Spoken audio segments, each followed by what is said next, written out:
ಕಿಂ ನ ಜೀವಂತಿ. ಮರಗಳು ಉಸಿರಾಡ್ತವೆ, ಮರಗಳು ಆಹಾರ ಸೇವನೆ ಮಾಡ್ತವೆ, ಮರಗಳಿಗೂ ಸುಖ ದುಃಖದ ಅನುಭವ ಇದೆ. ಇವು ಇಷ್ಟೇ, ಉಳಿದದ್ದೇನೂ ಇಲ್ಲ.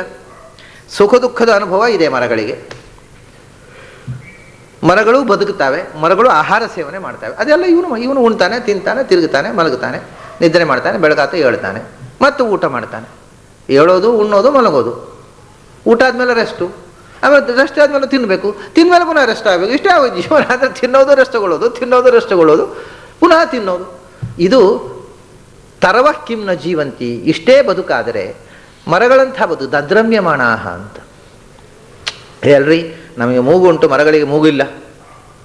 ನಾವು ಮೂಗಿನಲ್ಲಿ ಉಸಿರಾಡ್ತೇವೆ, ಮರಗಳೇನು ಉಸಿರಾಡ್ತವೆ. ಕಿಂ ಭಸ್ತ್ರಾಹ ನ ಶ್ವಸಂತ್ಯುತ ಅಂತ ಕೇಳ್ತಾರೆ ವ್ಯಾಸರು.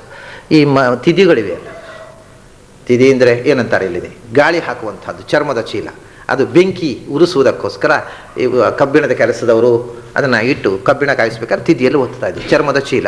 ಅದರಲ್ಲಿ ತೂತಿದೆ, ಇಲ್ಲಿಂದ ಪ್ರೆಷರ್ ಮಾಡಿದಾಗ ಗಾಳಿ ಆ ಕಡೆ ಹೋಗುತ್ತೆ. ಗಾಳಿ ಬಂತು ಅಂತಂದರೆ ನಾವು ಅಡುಗೆ ಕೋಣೆಯಲ್ಲಿ ಕೊಳವೆ ಇಟ್ಕೊಳ್ತಾರೆ ಹೆಣ್ಮಕ್ಳು, ಅದು ಆಗೋದು. ಭಸ್ತ್ರ ಅಂದರೆ ಒಟ್ಟಿಗೆ ಅದೇನು ತೂತಿದ್ರೆ ಗಾಳಿ ಹೋಗುತ್ತೆ ಅಂತ. ಅಂದರೆ ನಿನಗೆ ನೀನು ಉಸಿರಾಡಿದ್ರೆ ನಿಂದೇನು ದೊಡ್ಡ ಸಂಗತಿ. ಮೂಗಿನಲ್ಲಿ ತೂತಿದೆ, ಗಾಳಿ ಹೋಗುತ್ತೆ ಬರುತ್ತೆ ಅಷ್ಟೇ. ನಿನ್ನ ಕಾಂಟ್ರಿಬ್ಯೂಷನ್ ಏನು ಉಸಿರಾಡುವುದರಲ್ಲಿ? ತಿದಿಯೂ ಉಸಿರಾಡುತ್ತೆ, ಅದು ದೊಡ್ಡ ಸಂಗತಿ ಏನು ಅಲ್ರಿ. ನಾವು ಸಂಸಾರ ಸುಖವನ್ನು ಅನುಭವಿಸ್ತೇವೆ, ಮರಗಳಿಗೆ ಆ ಸುಖ ಇಲ್ಲ, ತಿದಿಗೆ ಇಲ್ಲ. ಅಂದರೆ ಅದಕ್ಕೆ ನಕ್ಕು ಬಿಡ್ತಾರೆ ವೇದವ್ಯಾಸರು. ನಖಾದಂತಿ ನಮೇಹ, ನಾವು ಒಳ್ಳೆ ರುಚಿಯಾದ ಊಟ ಮಾಡ್ತೇವೆ, ಆಮೇಲೆ ಸುಖವನ್ನು, ಸಂಸಾರ ಸುಖವನ್ನು ಅನುಭವಿಸ್ತೇವೆ. ಈ ಭೋಗ ಪ್ರಾಣಿಗಳಿಗೆ ಅಥವಾ ಏನು ಮರಗಳಿಗಿಲ್ಲ, ಹೌದಾ? ನಖಾದಂತಿ ನಮೇದಂತಿ ಕಿಂ ಗ್ರಾಮ ಪಶವಃ. ನೀನು ಏನು ತಿಂದು ನಾಲಿಗೆ ಚಪ್ಪರಿಸ್ತಿ, ಏನು ದೇಹ ಸುಖ ಅಂತ ಅನುಭವಿಸ್ತಿ, ಅದನ್ನೇ ನಾಯಿಗಳು ಅನುಭವಿಸ್ತವೆ. ಅದನ್ನು ನಿಂದೇನು ಕ್ವಾಲಿಫಿಕೇಶನ್, ಎಕ್ಸ್ಟ್ರಾ ಕ್ವಾಲಿಫಿಕೇಷನ್ ಅಲ್ಲ ಅದು ನಾಯಿಗಳು ಅದನ್ನು ಅನುಭವಿಸ್ತವೆ, ನೀನು ಅನುಭವಿಸ್ತೀವಿ.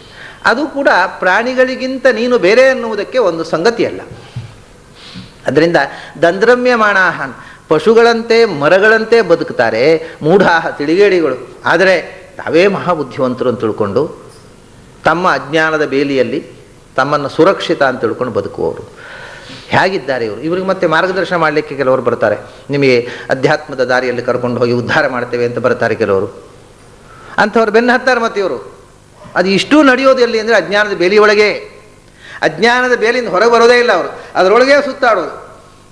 ಅದಕ್ಕೆ ಒಳ್ಳೆ ದೃಷ್ಟಾಂತ ಕೊಡ್ತಾರೆ. ಪರ್ಯಂತಿ ಮೂಢಾಹ ಅಂಧೇನೈವ ನಿಯಮಾನಾಹ ಯಥಾ ಅಂಧಾಹ. ಕುರುಡರ ಬೆನ್ನು ಹತ್ತಿದ ಕುರುಡರಂತೆ ಅಂತ. ಇವ್ರಿಗೆ ಮಾರ್ಗದರ್ಶನ ಮಾಡ್ತೇವೆ, ನಿಮಗೆ ಅಧ್ಯಾತ್ಮದ ದಾರಿ ತೋರಿಸ್ತೇವೆ, ದೇವರನ್ನು ತೋರಿಸ್ತೇವೆ ಅಂತ ಕರ್ಕೊಂಡು ಹೋಗೋರು ಕುರುಡ್ರೆ. ಕುರುಡರಿಗೆ ಗೈಡ್ ಮಾಡುವವರು. ಕುರುಡರ ಬೆನ್ನು ಹತ್ತಿದ ಕುರುಡರು. ಅವರು ನಾವು ಕುರುಡರ ಬೆನ್ನು ಹತ್ತಿದ್ದೇವೆ ಅಂತ ತಿಳ್ಕೊಳ್ಳಿಕ್ಕೂ ಕಣ್ಣಿಲ್ಲ ಇವರಿಗೆ. ನಮ್ಮ ಗೈಡ್ ಮಾಡುವವರು ಕುರುಡರು ಅಂತ ಇವ್ರಿಗೆ ಕಣ್ಣೇ ಇಲ್ಲ ಪಾಪ. ಅವರು ಕುರುಡರು ಅಂತ ತಿಳ್ಕೊಳ್ಳುವಷ್ಟು ಇವ್ರಿಗೆ ಕಣ್ಣಿಲ್ಲ. ಹಾಗಾಗಿ ಕುರುಡರು ಅವರು ಕಣ್ಣಿದ್ದವರು, ಅವರು ಕಂಡವರು ಅಂತ ತಿಳ್ಕೊಂಡು ಇವರು ಅವ್ರ ಬೆನ್ನು ಹತ್ತಿದರು. ಸರಿ, ಕುರುಡರ ಬಾಲ ಹಿಡಿದು ಸಾಗಿದ ಕುರುಡರ ಪಡೆಯಂತೆ ಯಾವ ಹೊಂಡಕ್ಕೆ ಬೀಳ್ತಾರೋ ಏನೋ ಈ ಜನ ಅಂತಾರೆ ಋಷಿಗಳು. ಎಂಥ ಒಂದು ಪ್ಯಾಥೆಟಿಕ್ ಆಗಿ ಚಿತ್ರಣ ಕೊಡ್ತಾರೆ ನೋಡೋದು.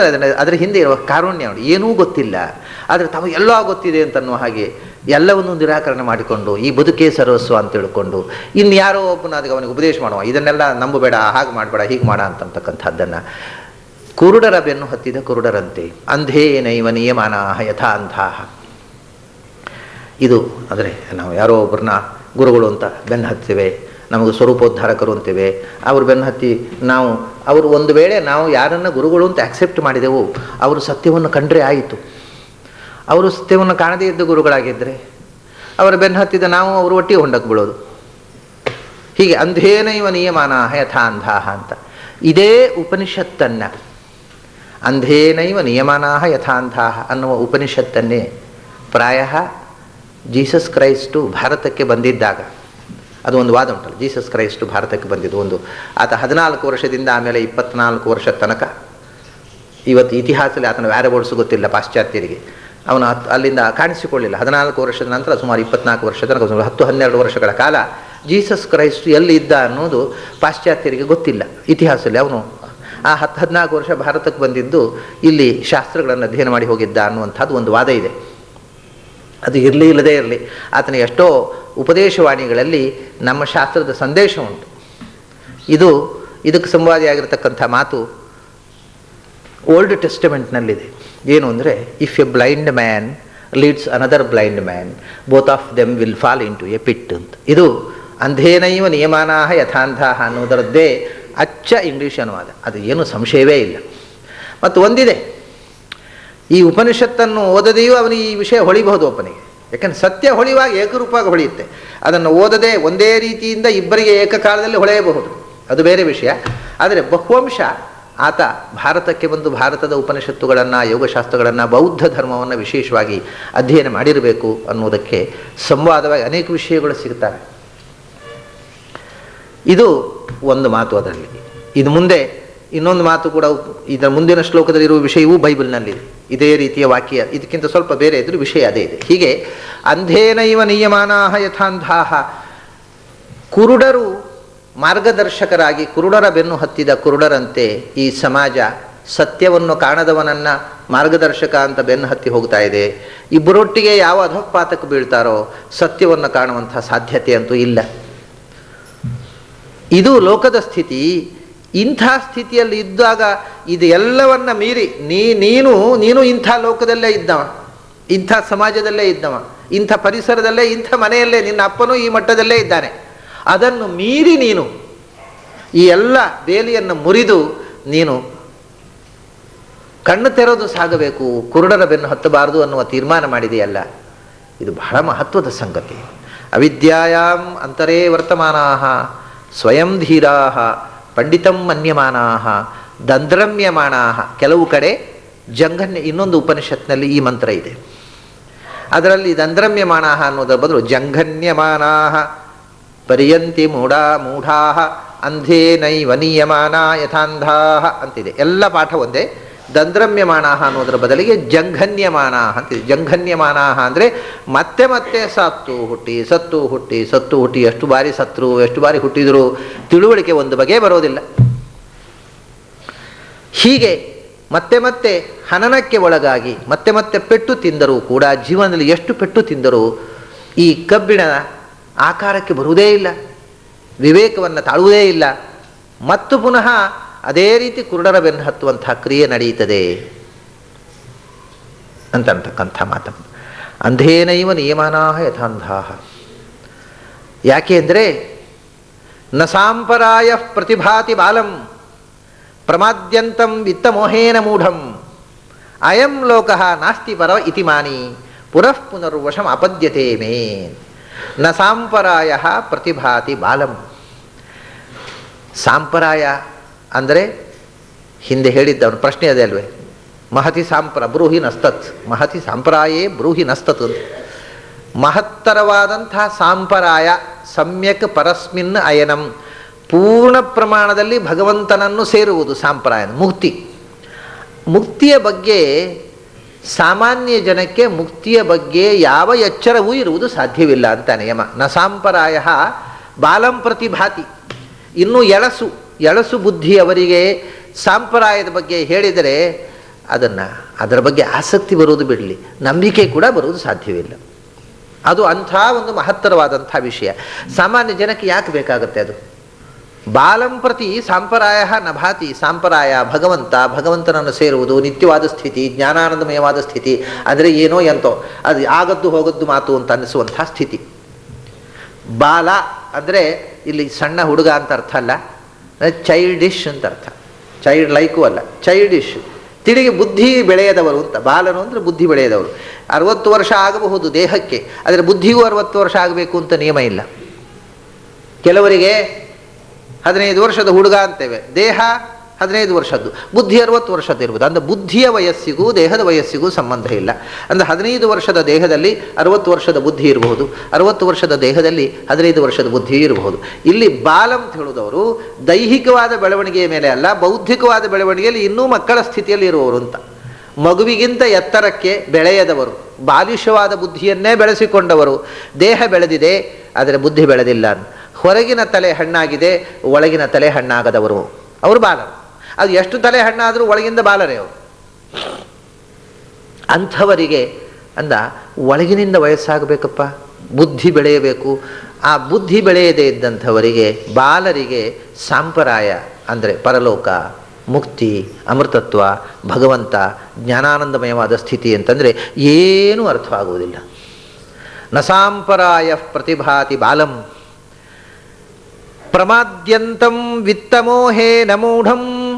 ಯಾಕೆ ಅಂದರೆ ಬಾಲ ಅಂದರೆ ಎಂಥವನು? ಪ್ರಮಾದ್ಯಂತಂ, ಪ್ರಮಾದಕ್ಕೆ ಒಳಗಾದವನು. ಅಂದರೆ ಜೀವನದಲ್ಲಿ ಪ್ರತಿಯೊಂದು ಕ್ರಿಯೆಯಲ್ಲಿಯೂ ದಾರಿ ತಪ್ಪಿ ನಡೆಯುವವನು.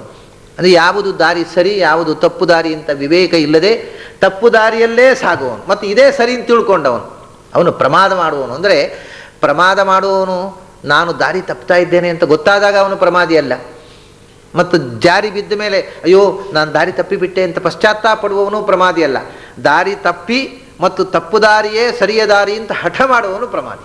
ಅಂದರೆ ತಪ್ಪು ದಾರಿಯಲ್ಲಿ ನಡೆಯುವವರು ಮತ್ತು ಅದೇ ಸರಿ ಅಂತ ಹಠ ಮಾಡುವವರು, ಛಲ ಆದರು, ಅಂಥವರು ಪ್ರಮಾದಿಗಳು. ಸಾಮಾನ್ಯ ಜನರು ದಾರಿ ತಪ್ಪಿರ್ತಾರೆ ಮತ್ತು ತಮ್ಮ ದಾರಿಯೇ ಸರಿ ಅಂತಕ್ಕಂಥ ಛಲ ಇರ್ತದೆ, ಆಗ್ರಹ, ಅದನ್ನೇ ದುರಾಗ್ರಹ ಇರುತ್ತೆ. ಅಂಥವರು ಪ್ರಮಾದಿಗಳು, ಅದನ್ನೇ ಬಾಲರು. ಯಾಕಂದರೆ ದಾರಿ ತಪ್ಪಿದ್ದನ್ನು ತಿದ್ದಿಕೊಳ್ಳುವಷ್ಟು ವಿವೇಕವೂ ಇಲ್ಲದೆವು. ಮತ್ತು ಇನ್ನೊಂದು ಬಹಳ ದೊಡ್ಡ ಮನುಷ್ಯನನ್ನು ಪ್ರಮಾದಕ್ಕೆ ಸೆಳೆಯುವಂಥ ಮೋಹ ಅಂತಂದರೆ ವಿತ್ತ ಮೋಹೇನ ಮೂಢಂ ಅಂತಂದರು. ಮನುಷ್ಯನನ್ನು ಬಹಳ ಸುಲಭವಾಗಿ ದಾರಿ ತಪ್ಪಿಸುವಂಥದ್ದು ಸಂಪತ್ತು ಅಂತ. ಚಿನ್ನ, ವಿತ್ತ ಅಂದರೆ ಚಿನ್ನ, ಸಂಪತ್ತು, ಒಟ್ಟಿಗೆ ಐಹಿಕವಾಗಿರತಕ್ಕಂಥ ಲಕ್ಷುರಿ, ಸಮೃದ್ಧಿ. ಐಹಿಕವಾದ ಸಮೃದ್ಧಿ ಅನ್ನೋದು ಮನುಷ್ಯನಿಗೆ ಅದು ಮೋಹವಾಗಿ ಬಿಟ್ಟರೆ, ಇಲ್ಲದೇ ಇದ್ದರೆ ಏನೂ ತೊಂದರೆ ಇಲ್ಲ. ವಿತ್ತ ಅನ್ನೋದು ವಿತ್ತವಾಗಿಯೇ ಇದ್ದರೆ ತೊಂದರೆ ಇಲ್ಲ. ವಿತ್ತ ಅನ್ನೋದು ಮೋಹವಾಗಿ ಕಾಡಿದರೆ ಮನುಷ್ಯ ಕುರುಡನಾಗಿ ಬಿಡ್ತಾನೆ. ಅದರ ಆಚೆಗೆ ಇರತಕ್ಕಂಥ ಯಾವುದೂ ಬೇಡ ಅವನಿಗೆ, ಬರೇ ದುಡ್ಡು. ಜೀವನದಲ್ಲಿ ದುಡ್ಡು ದುಡ್ಡು ದುಡ್ಡು ಅಂತ ಅದು ಬಿಟ್ಟರೆ ಇನ್ಯಾವುದರ ಅಸ್ತಿತ್ವವೂ ಕೂಡ ಅವನಿಗೆ ಬೇಡವಾಗ್ಬಿಡುತ್ತೆ. ಅದೇ ಹೇಳಿದ್ರೆ ನಮ್ಮ ಕಡೆಗೆ ಅದನ್ನು ಖರ್ಚು ಮಾಡುವುದೂ ಬೇಡ, ಯಾಕಂದರೆ ದುಡ್ಡೇ ದೊಡ್ಡ ಸಂಗತಿ, ಅದನ್ನು ಖರ್ಚು ಮಾಡುವುದೂ ಬೇಡ ಅನ್ನುವಂಥ ಸ್ಥಿತಿಗೆ ಬರ್ತಾರೆ. ಅದಕ್ಕೆ ವಿತ್ತ ಮೋಹ ಅಂತ. ದುಡ್ಡಿನ ಸೆಳೆತಕ್ಕೆ, ಪ್ರಭಾವಕ್ಕೆ ಒಳಗಾಗಿ ವಿವೇಕವನ್ನು ಕಳಕೊಂಡವರು. ಆಗ ಅದು ಇದು ಇಂಗ್ಲೀಷ್ನಲ್ಲಿ ಈ ಶಬ್ದಗಳು ಬಹಳ ಸುಂದರವಾಗಿವೆ. ಅಂದರೆ ಅವನಿಗೆ ಗಾಡ್ ವಿತ್ ಎಲ್ ಬೇಕು, ವಿದೌಟ್ ಎಲ್ ಗೋಲ್ಡ್ ಬೇಡ ಅವನಿಗೆ. ಹಾಗೆ ಅವನಿಗೆ whether he wants God or gold ಅಂತ, ಒಂದು ಗೋಲ್ಡ್ ಒಂದು ಗಾಡ್. ವಿದ್ ಎಲ್ಲೇ ಇರಲಿ, ವಿದೌಟ್ ಎಲ್ ಯಾಕೆ ಬೇಡ ಅಂತಾನೆ. I don't want God but I prefer to have gold ಅಂತಾನೆ. ಹಾಗೆ ನನಗೆ ಯಾವುದು ಬೇಕು, ವಿತ್ತ ಮೋಹ ಅಂದರೆ ಅವನಿಗೆ ಗಾಡಿನ ಬದಲಿಗೆ ಗೋಲ್ಡ್ ಬೇಕು ಅನ್ನೋ. ಅಂದರೆ ವಿದ್ ಎಲ್ಲ ಆ್ಯಂಡ್ ವಿದೌಟ್ ಎಲ್ ಯಾವುದು ಬೇಕು ಅಂತ. ಇವನಿಗೆ ಎಲ್ಲಿ ಬೇಕು ರೀ, ಎಲ್ಲಿ ಇಲ್ಲದಿದ್ರೆ ಏನು ಉಪಯೋಗ, ಎಲ್ಲಿ ಬೇಕು ಅಂತಾನೆ. ವಿತ್ತ ಮೋಹೇನ ಮೂಢಂ, ಇದರ ಸೆಳೆತ. ಇದನ್ನೇ ನೋಡಿ ಎಷ್ಟೋ ಬೇರೆ ಬೇರೆ ಸಂದರ್ಭಗಳಲ್ಲಿ ಉಪನಿಷತ್ತು ಹೇಳ್ತಾರೆ. ಹಿರಣ್ಮಯೇನ ಪಾತ್ರೇಣ ಸತ್ಯಸ್ಯ ಅಪಿಹಿತಂ ಮುಖಂ, ಸತ್ಯದ ಮೋರೆಯನ್ನು ಚಿನ್ನದ ತಳಿಗೆಯಲ್ಲಿ ಮುಚ್ಚಿಟ್ಟಿದ್ದಾರೆ ಅಂದರು. ಅಂದರೆ ನಮಗೆ ಮುಚ್ಚಳವೇ ಇಷ್ಟವಾಗೋದು ಚಿನ್ನದ್ದು, ಅದರ ಮುಚ್ಚಳ ತೆಗೆಯೋದೇ ಬೇಡ, ತೆಗೆದರೆ ಒಳಗೆ ಸತ್ಯ ಉಂಟು. ಅದು ಯಾರಿಗೆ ಬೇಕು ರೀ, ನಮಗೆ ಮುಚ್ಚಳವೇ ಬೇಕು ಅಂತೇವೆ ನಾವು. ಹೀಗೆ ಅದರ ಮುಚ್ಚಳ, ಯಾವುದನ್ನು ಮುಚ್ಚಲಿಕ್ಕೋಸ್ಕರ ಮುಚ್ಚಳವಾಗಿ ನಾವು ಬಯಸಿ ಉಪಯೋಗಿಸ್ತೀವೋ ಆ ಮುಚ್ಚಳವನ್ನೇ ಇಷ್ಟಪಡ್ತೀರಲ್ಲ ನೀವು. ಮುಚ್ಚಳ ತೆಗೀರಿ, ಅದರೊಳಗಿದೆ ನಿಜವಾಗಿ ಬೇಕಾದ್ದು ಅಂದರೆ ಅದರೊಳಗಿದ್ದು ಯಾರಿಗೆ ಬೇಕು, ನಮ್ಮ ಮುಚ್ಚಳವೇ ಸಾಕು ಅಂತೀನಿ. ವಿತ್ತ ಮೋಹ ಅಂದರೆ ಹಾಗೆ ಸತ್ಯವನ್ನು ಮುಚ್ಚಿ, ಸತ್ಯವನ್ನು ಸಂಪತ್ತಿನಿಂದ ಮುಚ್ಚಿ ಆ ಸಂಪತ್ತೇ ಸತ್ಯ ಅಂತ ತಿಳ್ಕೊಂಡು ಬದುಕೋದು ಅಪಾಯ ಅಂತ. ಸಂಪತ್ತು ಅಪಾಯ ಅಂತ ಹೇಳೋದು ನೋಡಿ, ಸಂಪತ್ತಿನ ಮೋಹ ಅಪಾಯ ಅಂತ.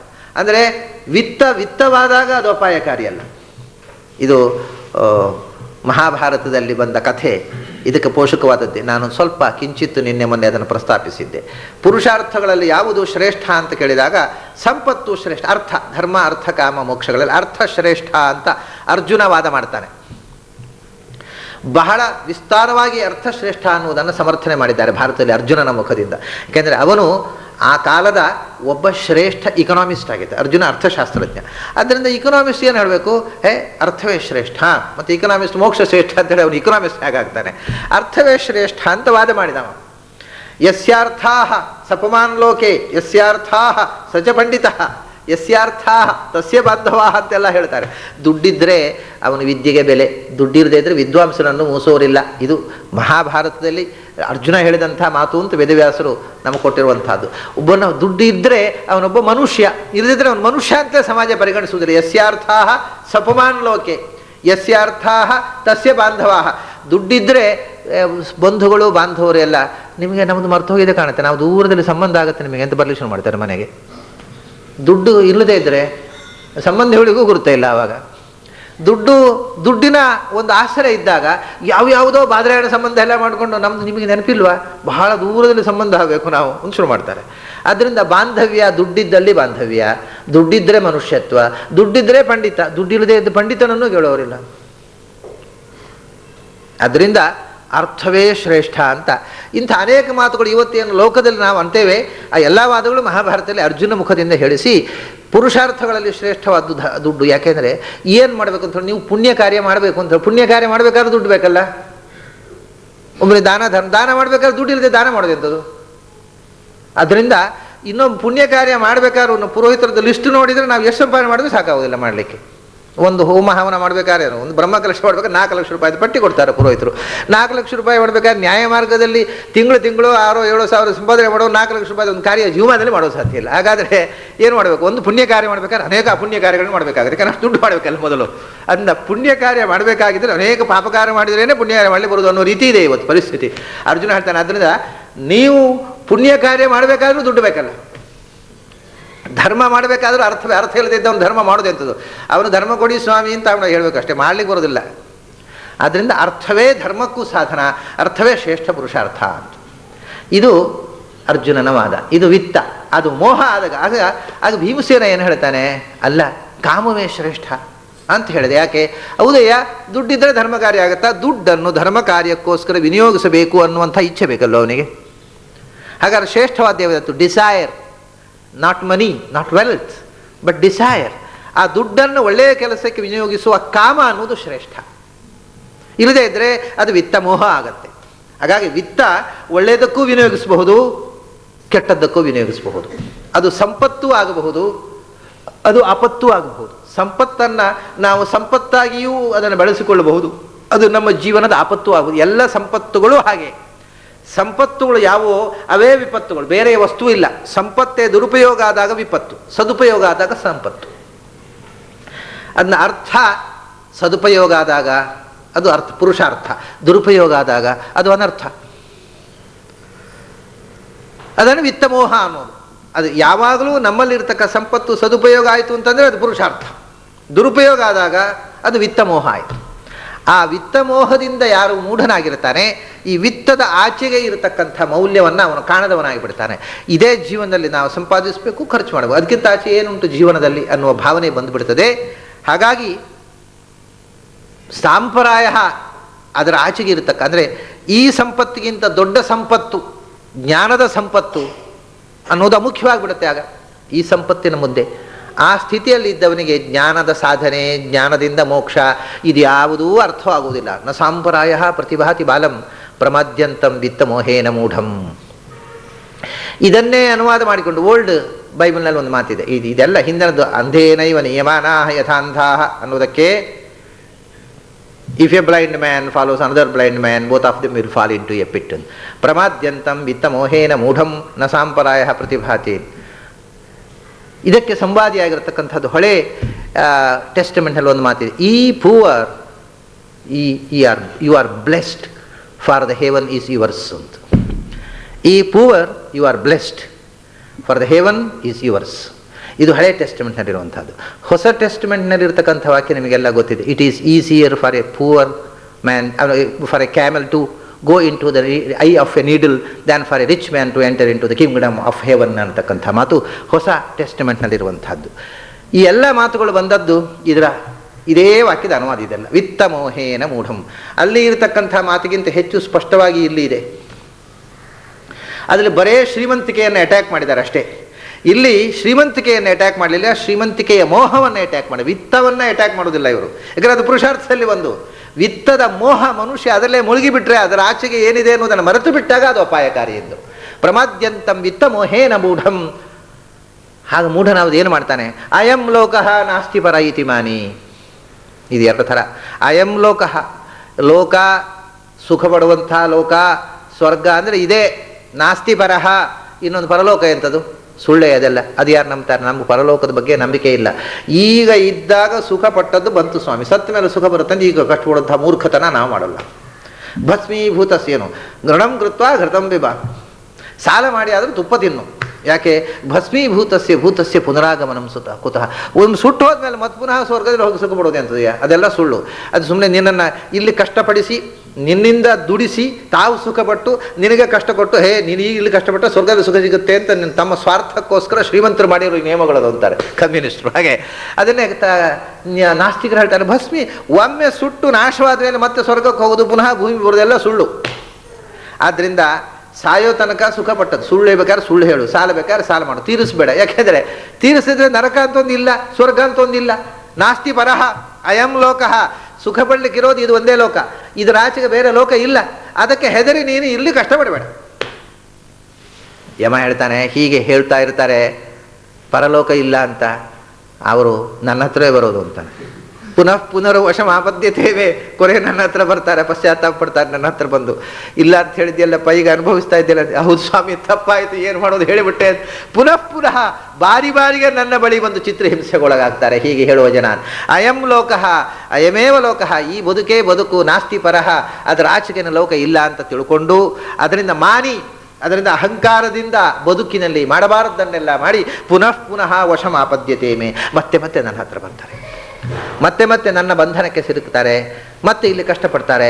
ಕಷ್ಟಪಟ್ಟು ಪುನಃ ಹೋಗಿ ಅದನ್ನು ಮರೆತು ಪುನಃ ಯಥಾ ಪ್ರಕಾರ ಏನೂ ಇಲ್ಲ, ಇದೇ ಬದುಕು ಅಂತಾರೆ. ಇದು ಮಾಡಿದ್ದೆಲ್ಲ ಇಲ್ಲಿ ಕಷ್ಟಪಟ್ಟದ್ದು ಇದೆಲ್ಲ ಮರೆತು ಪುನಃ ಹೊಸ ಬದುಕು ಪ್ರಾರಂಭ ಆಗಿ ಇದೇ ಬದುಕು ಅಂದರೆ ಇದರ ಆಚೆಗೆ ಏನೂ ಇಲ್ಲ ಅಂತ ಶುರು ಮಾಡ್ತಾರೆ. ಮತ್ತೆ ನನ್ನ ಹತ್ತು ಬರ್ತಾರೆ. ಎಷ್ಟು ಬಾರಿ ಬಂದರೂ ಪುನಃ ಮರೆತು ಅದೇ ಪ್ರಪಂಚದ ಸುಳಿಯಲ್ಲಿ ಸಿಕ್ಕಿಕೊಳ್ತಾರೆ. ಅಯಂ ಲೋಕಃ ನಾಸ್ತಿ ಪರ ಇತಿ ಮಾನಿ. ಇದು ಒಂದು ತಮಾಷೆ ಇದೆಯಲ್ಲ, ಅಯಂ ಲೋಕಃ ನಾಸ್ತಿ ಪರಹ, ಇರೋದೆಲ್ಲ ಇದೆ, ಪರಲೋಕ ಇಲ್ಲ ಅನ್ನೋದು ಒಂದು ಸಿದ್ಧಾಂತ. ಮತ್ತೊಂದು ಅಯಂ ಲೋಕಃ ನಾಸ್ತಿ ಪರಹ, ಈ ಲೋಕವೂ ಇಲ್ಲ ಪರಲೋಕವೂ ಇಲ್ಲ, ಎಲ್ಲ ಸುಳ್ಳು. ಇದು ಇನ್ನೊಂದು ಬೋಗಸ್ಸು ಸ್ಟೇಟ್ಮೆಂಟು. ಪರಲೋಕ ಇಲ್ಲ ಅಂತ ಅನ್ನೋರು ಈ ಲೋಕವನ್ನಾದರೂ ಒಪ್ತಾರೆ. ಇನ್ನು ಕೆಲವರು ಈ ಲೋಕವೂ ಇಲ್ಲ ಪರಲೋಕವೂ ಇಲ್ಲ, ಎಲ್ಲ ಸುಳ್ಳು. ಮತ್ತೆ ಹಾಗಾದರೆ ಏನು ಸತ್ಯ? ಅದೇ ಮೊನ್ನೆ ಹೇಳಿದೆ ನಾನು, ಇದು ದೃಷ್ಟಿ ಸೃಷ್ಟಿ ಅಂತ. ಈ ಜಗತ್ತು ಇರೋದಿಲ್ಲ, ಇದ್ದೂ ಇಲ್ಲೇ ಇಲ್ಲ. ಇದು ಮತ್ತೆ ಕಾಣುತ್ತಲ್ಲ ಅಂದರೆ ಕಾಣೋದೇ ಇರೋದು, ಅಂದರೆ ಕಾಣುವುದು ಮಾತ್ರ. ಕಾಣಿಕೆಯೇ ಅದರ ಇರುವಿಕೆ, ಕಾಣಿಕೆಗಿಂತ ಬೇರೆಯಾದ ಇರುವಿಕೆ ಇಲ್ಲ. ಇದನ್ನು ದೃಷ್ಟಿ ಸೃಷ್ಟಿ ಅಂತಾರೆ ಫಿಲಾಸಫಿಯಲ್ಲಿ. ಅಂದರೆ ನಾವು ಕಂಡಾಗ ಕಾಣ್ತದೆ. ಹಾಗಾದರೆ ಇದರ ವಿಷಯ ಏನು ಗೊತ್ತುಂಟ? ನಾನು ಈಗ ನಾವು ಎಲ್ಲ ಈ ಕೋಣೆಯಿಂದ ಹೋದ ಮೇಲೆ ಈ ಕೋಣೆ ಇರೋದೇ ಇಲ್ಲ ಇಲ್ಲಿ. ಈಗ ನಾವು ಕಾಣುವಾಗ ಮಾತ್ರ ಇರುತ್ತೆ. ನಾವು ಹೋಗಿ ಇನ್ನೊಂದು ಕೋಣೆಯಲ್ಲಿ ಕೂತ್ಕೊಂಡಾಗ ಈ ಕೋಣೆ ಇಲ್ಲ, ಇಲ್ಲಿ ಬರುವಾಗ ಮತ್ತೆ ಕೋಣೆ ಆಗುತ್ತೆ. ಅಂದರೆ ನಮಗೆ ಕಾಣುತ್ತೆ ಕೋಣೆ ಇದ್ದ ಹಾಗೆ. ಬಹಳ ರಾತ್ರಿ ಹೊತ್ತು ಎಲ್ಲರೂ ನಿದ್ರೆ ಮಾಡಿದಾಗ ಏನೂ ಇರೋದೇ ಇಲ್ಲ. ಯಾಕೆಂದ್ರೆ ಯಾರು ನೋಡುವವರು? ಬೆಳಗಾತಿ ಎದ್ದಾಗ ಗಂಟೆ ಎಷ್ಟಾಯಿತು ಅಂತ ನಾವು ಲೈಟ್ ಸ್ವಿಚ್ ಹಾಕಿದಾಗ ठंड ಆಕಾಶದಲ್ಲಿ ಆ ಗೋಡೆಯಲ್ಲಿ ಗಡಿಯಾರ ನಿರ್ಮಾಣ ಆಗುತ್ತೆ ನಮ್ಮ ದೃಷ್ಟಿಯಿಂದ. ಅದರಲ್ಲಿ ರಾತ್ರಿ ಇರಲೇ ಇಲ್ಲ ಅಲ್ಲಿ. ಯಾಕೆಂದರೆ ಇರುವುದು ಹೇಗೆ? ಹಾವು, ಹಗ್ಗದಲ್ಲಿ ಹಾವಿರುವುದು ನಾವು ಕಂಡಾಗ ಮಾತ್ರ ಅಲ್ಲೂ, ಇದು ಹಗ್ಗವೇ ಇರೋದು. ಹಾಗೆ ನಾವು ಹಗ್ಗವನ್ನು ನೋಡುವಾಗ ದೂರದಲ್ಲಿ ಕತ್ತಲೆ ಹಾವಿನ ಕಂಡಿದ್ದು, ಹಾವು ಒಂದು ತಿಳ್ಕೊಂಡವು ಮಾತ್ರ ಇರುವುದಿಲ್ಲ. ಅದು ಅಸ್ತಿತ್ವ ಅನ್ನೋದು ಅರಿವೇ ಇರವು, ಅರಿವಿಗಿಂತ ಭಿನ್ನವಾದ ಇರವು ಇಲ್ಲ. ಹಾಗೆ ಈ ಜಗತ್ತು ಇಲ್ಲ, ನಮಗೆ ಕಾಣುವುದು ಮಾತ್ರ ಇದೆ ಅಂತ. ಪರಲೋಕ ಅಂತೂ ಹಾಗೆ, ಅದು ಕಾಣುವುದೂ ಇಲ್ಲ ಈಗ, ಅದು ಕಂಡಾಗದು. ಯಾವುದು ಇಲ್ಲೇ ಇಲ್ಲ, ಇರುವುದು ಇದ್ದಂತೆ ಕಾಣುವುದು ಮಾತ್ರ ಹೊರತು ಯಾವುದು ಇಲ್ಲ ಅಂತ ಕೆಲವರು ತಿಳ್ಕೊಳ್ತಾರೆ. ಅಯಂ ಲೋಕಃ ನಾಸ್ತಿ ಪರಹ ನಾಸ್ತಿ, ಈ ಲೋಕವೂ ಇಲ್ಲ ಪರಲೋಕವೂ ಇಲ್ಲ ಅಂತ ಹೇಳುವವರು ಅವರು ಬರ್ತಾರೆ ನನ್ನ ಹತ್ರ. ಬಂದ ಮೇಲೆ ಉಂಟು ಸ್ವಾಮಿ, ಈ ಲೋಕ ಉಂಟು ಪರಲೋಕ ಉಂಟು ಅಂತ ಒಪ್ಕೊಂಡು ಹೋಗ್ತಾರೆ. ಪುನರ್ವಶಂ ಆಪದ್ಯತೇವೆ. ಅವರು ಬರ್ತಾರೆ ನನ್ನ ಹತ್ರ ಬಂದು ಕನ್ಫೆಷನ್ ಮಾಡಿಕೊಳ್ತಾರೆ. ಮತ್ತೇನು ಮಾಡೋದು? ಅದು ಚರ್ಚಿನಲ್ಲಿ ಕನ್ಫೆಷನ್ ಮಾಡಿದಾಗ ಭಾನುವಾರ ಹೋಗೋದು, ಫಾದರ್ ಹತ್ರ ಕನ್ಫೆಷನ್ ಮಾಡಿಕೊಳ್ಳೋದು, ಆಮೇಲೆ ಪುನಃ 7 ದಿವಸ ತಪ್ಪು ಮಾಡೋದು, ಆಮೇಲೆ ಪುನಃ ಭಾನುವಾರ ಹೋಗೋದು, ಗುಟ್ಟಿದ್ರೆ ಕನ್ಫೆಷನ್ ಮಾಡಿಕೊಳ್ಳೋದು. ಹಾಗೆ ಭಾನುವಾರ ಹೋಗಿ ನರಕಕ್ಕೆ ಹೋಗೋದು, ಕನ್ಫೆಸ್ ಮಾಡೋದು, ಆಮೇಲೆ ಬಂದು ಮಾಡೋದು, ತಪ್ಪು ಮಾಡೋದು. ಪುನಃ ವಶಂ ಆಪದ್ಯತೇಮೆ. ಅನೇಕ ಬಾರಿ ಜೀವನದಲ್ಲಿ ತಪ್ಪು ಮಾಡ್ತಾನೆ ಮನುಷ್ಯ. ತಪ್ಪು ಮಾಡಿ ನನ್ನ ಬಳಿಗೆ ಬರ್ತಾನೆ, ಮತ್ತೆ ಹೋಗಿ ಪುನಃ ತಪ್ಪೇ ಮಾಡ್ತಾನೆ, ತಿದ್ದಿಕೊಳ್ಳುವುದಿಲ್ಲ.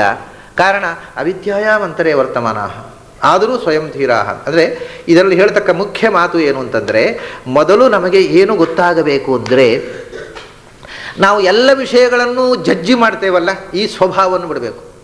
ಇನ್ನೊಬ್ಬರನ್ನು ಜಡ್ಜ್ ಮಾಡ್ತಕ್ಕಂಥ ಸ್ವಭಾವ. ಅವರು ಹೇಗೆ ಹೇಳಿದರು ಅದು ತಪ್ಪು, ಇದು ತಪ್ಪು, ಅವ್ರು ಹೇಳಿದ ತಪ್ಪು, ಇವ್ರು ಮಾಡಿದ ತಪ್ಪು. ಎಲ್ಲರನ್ನು ಜಡ್ಜ್ ಮಾಡುವ ಸ್ವಭಾವವನ್ನು ಬಿಟ್ಟು ನಮ್ಮನ್ನು ನಾವು ಜಡ್ಜ್ ಮಾಡಲಿಕ್ಕೆ ಪ್ರಾರಂಭ ಮಾಡಬೇಕು. ಅಂದರೆ ಅದು ಯಾವಾಗ ಸಾಧ್ಯ ಆಗತ್ತೆ ಅಂದರೆ, ಮೊದಲು ನಮಗೆ ಏನೂ ಗೊತ್ತಿಲ್ಲ ಅನ್ನುವುದು ಗೊತ್ತಾಗಬೇಕು. ಇದು the first requirement to be a student of philosophy. ನಾವು ಅಧ್ಯಾತ್ಮವನ್ನು ಓದಬೇಕಾಗಿದ್ದರೆ ಮೊದಲು ನಾವು ತಿಳಿಬೇಕಾದ್ದೇನು ಅಂದರೆ, ನಮಗೆ ಎಲ್ಲ ಎಲ್ಲ ಗೊತ್ತಿದೆ, ಇನ್ನೊಂದು ಸ್ವಲ್ಪ ವೇದಾಂತ ಓದಿದ್ರೆ ಸರಿ. ಹಾಗಾದ್ರೆ ವೇದಾಂತ ಓದಬೇಡಿ.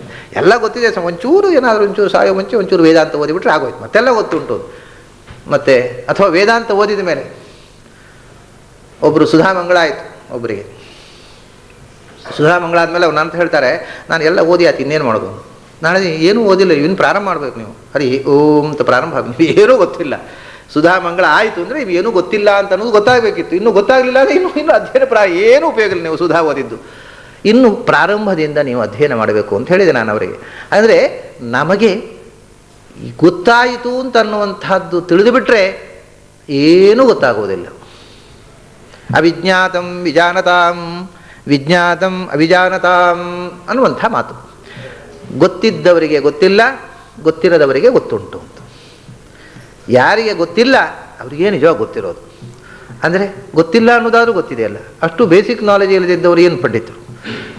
ಇದು ಇಲ್ಲ, ಅವಿದ್ಯಾಯಾಮಂತರೇ ವರ್ತಮಾನ ಸ್ವಯಂ ಧೀರಾ ಅನ್ನೋದು ಏನು, ನಮಗೆ ಏನೇನೇನೇನೂ ಗೊತ್ತಿಲ್ಲ ಅನ್ನುವುದು ಮೊದಲು ಗೊತ್ತಾಗಬೇಕು. ಅದು ಹೆಚ್ಚು ಹೆಚ್ಚು ಓದಿದ ಹಾಗೆ ಹೆಚ್ಚು ಹೆಚ್ಚು ಗಟ್ಟಿಯಾಗ್ತಾ ಹೋಗುತ್ತೆ ಏನೇನು ಗೊತ್ತಿಲ್ಲ ಅನ್ನೋದು. ಏನೂ ಓದದೇ ಇದ್ದಾಗ ಪರವಾಗಿಲ್ಲ, ತಕ್ಕ ಮಟ್ಟಿಗೆ ನನಗೆ ಗೊತ್ತಿದೆ ಅಂತ ಕಾಣುತ್ತೆ. ಓದಲಿಕ್ಕೆ ಶುರು ಮಾಡಿದ ಮೇಲೆ ಅಯ್ಯೋ ಇದೆಲ್ಲ ಗೊತ್ತೇ ಇರಲಿಲ್ವಲ್ಲ ನನಗೆ. ಹೆಚ್ಚು ಹೆಚ್ಚು ಓದಿದ ಹಾಗೆ ಗೊತ್ತಿಲ್ಲದೇ ಇದ್ದದ್ದು ಎಷ್ಟು ಹೆಚ್ಚು ಅಗಾಧವಾಗಿದೆ ಅನ್ನೋದು ಹೆಚ್ಚು ಹೆಚ್ಚು ಗೊತ್ತಾಗ್ತಾ ಹೋಗ್ತದೆ. ಆದ್ದರಿಂದ ಒಬ್ಬ ಮನುಷ್ಯ ಹೆಚ್ಚು ಜ್ಞಾನಿಯಾದವನೇ ತಾನು ಎಷ್ಟು ದೊಡ್ಡ ಅಜ್ಞಾನಿ ಅನ್ನೋದನ್ನು ತಿಳ್ಕೊಂಡಿರ್ತಾನೆ. ಅಜ್ಞಾನಿಗಳಿಗೆ ತಾವು ಅಜ್ಞಾನಿಗಳು ಅನ್ನೋದು ಗೊತ್ತಿರೋದಿಲ್ಲ. ನಿಜವಾಗಿ ತಮ್ಮ ಅಜ್ಞಾನದ ಆಳ ಗೊತ್ತಾಗುವುದು ಜ್ಞಾನಿಗಳಿಗೆ ಮಾತ್ರ. ತಾನು ಎಷ್ಟು ದೊಡ್ಡ ಅಜ್ಞಾನಿ ಎನ್ನುವುದು ಲಕ್ಷ್ಮೀದೇವಿ ಗೊತ್ತಿದ್ದಷ್ಟು ಇನ್ಯಾರಿಗೆ ಗೊತ್ತಿದೆ ಹೇಳಿ. ಯಾಕಂದರೆ ಭಗವಂತನ ಗುಣಗಳನ್ನು ನಾನು ಅನಂತ ಕಾಲದಲ್ಲಿ ತಿಳಿದ್ರೂ ನನಗೆ ಏನೂ ಗೊತ್ತಿಲ್ಲ ಅಂತ ತಿಳ್ಕೊಂಡಲ್ಲ ಲಕ್ಷ್ಮಿ. ಅದು ಆ ಎಚ್ಚರ ಇಲ್ಲದೆ ಯಾವ ವೇದಾಂತವೂ ಉಪಯೋಗ ಇಲ್ಲ. ನಮಗೆ ನಮ್ಮನ್ನು ಬರೇ ನಮ್ಮ ವಿದ್ಯೆ, ನಮ್ಮ ಸಂಪತ್ತು, ನಮ್ಮ ಪರಿಸರ, ನಮ್ಮ ಸ್ಥಾನಮಾನಗಳು, ನಮ್ಮ ಸ್ಟೇಟಸ್ನ ಈಗೋವೇ ನಮ್ಮನ್ನು ಕಾಡ್ತಾ ಇರೋದು. ಈ ಈಗೋ ಮಸ್ಟ್ ಗೋ. ಅದು ಹೋದ ಮೇಲೆ ವೇದಾಂತ ಒಳಕ್ಕೆ ಬರಲಿಕ್ಕೆ ಪ್ರಾರಂಭ ಮಾಡುತ್ತೆ. ಈಗೋ ಇರುವಷ್ಟು ಕಾಲ ಯಾವ ವೇದಾಂತವು ನಮ್ಮನ್ನು ಯಾವ ತಾರಕ ಆಗೋದಿಲ್ಲ ಅನ್ನೋದು ಇಲ್ಲಿ ಒಟ್ಟು ಯಮ ಹೇಳಿದ ಮಾತು. ಮೊದಲನೇದ್ದು, ನಮಗೆ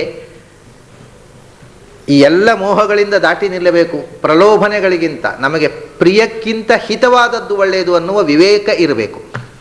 ಆಮೇಲೆ ನಮಗೆ ಎಲ್ಲ ಯುಗೋಗಳನ್ನು ಕಳಚಿಕೊಂಡು ಸಬ್ಮಿಷನ್, ಸರೆಂಡರ್, ಶರಣಾಗತಿ ಬೇಕು. ಇದು ಬಹಳ ಮುಖ್ಯವಾದಂಥ ಅರ್ಹತೆ. ಈ ಶರಣಾಗತಿ ಇಲ್ಲದೆ ಯಾವ ವೇದಾಂತವೂ ಅರ್ಥವಾಗುವುದಿಲ್ಲ.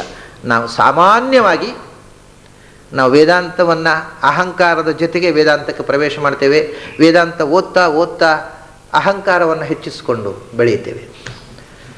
ಅದು ವೇದಾಂತದ ವಿರುದ್ಧ ದಿಕ್ಕಿಗೆ ಸಾಗುವಂತಹ ಕ್ರಿಯೆ.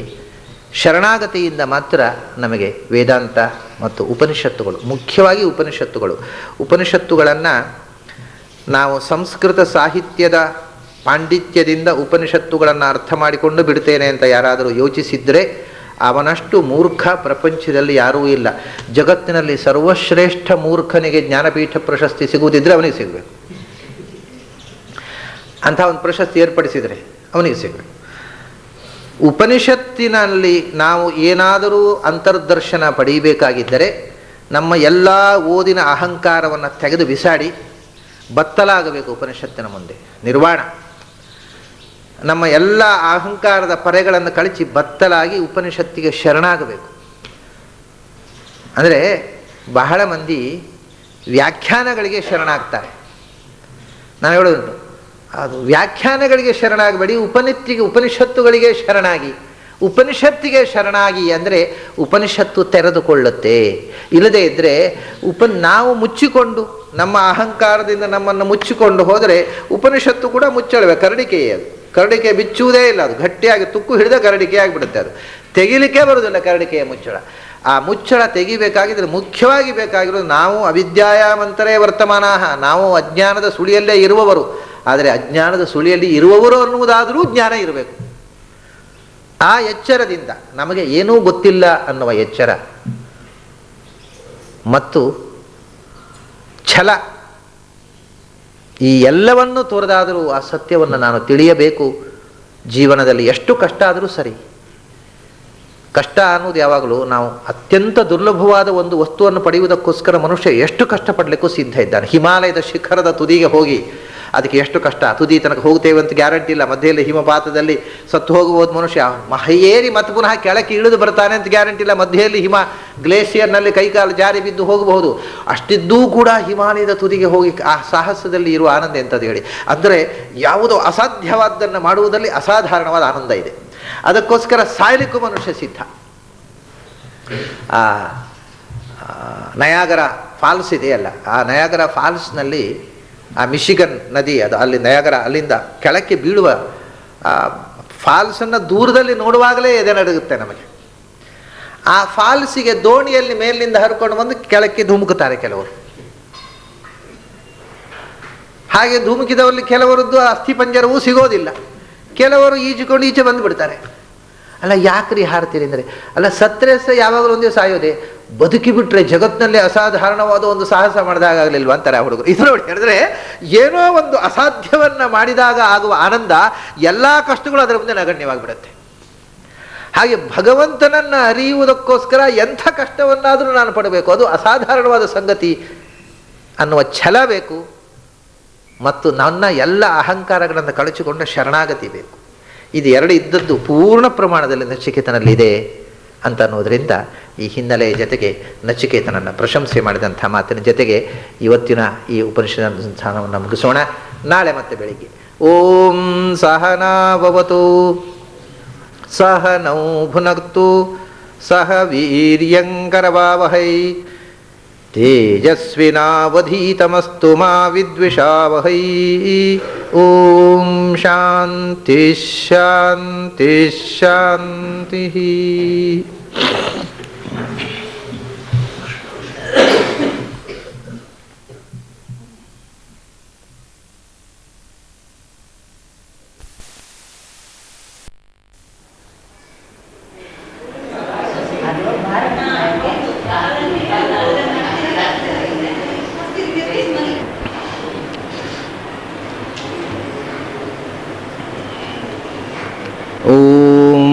ಸಹನಾವವತು ಸಹನೌ ಭುನಕ್ತು ಸಹ ವೀರ್ಯಂಕರವಾವಹೈ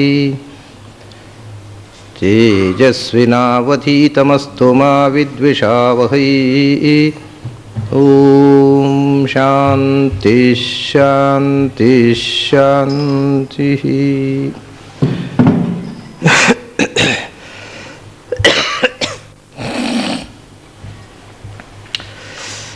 ನಚಿಕೇತನಿಗೆ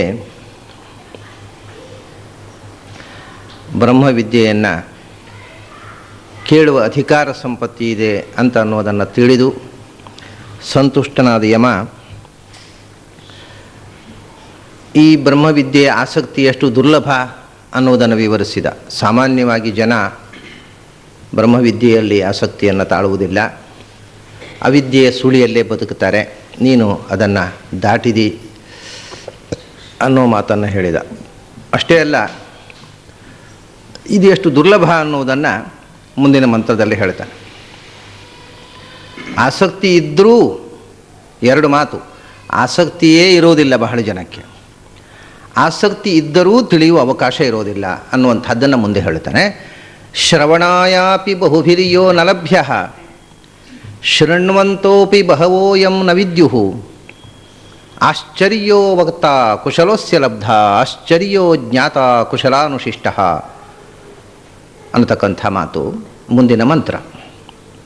ಅವನು ಹೇಳ್ತಾನೆ, ಒಂದು, ಇದರಲ್ಲಿ ಆಸಕ್ತಿಯೇ ಜನರಿಗೆ ಇರುವುದಿಲ್ಲ.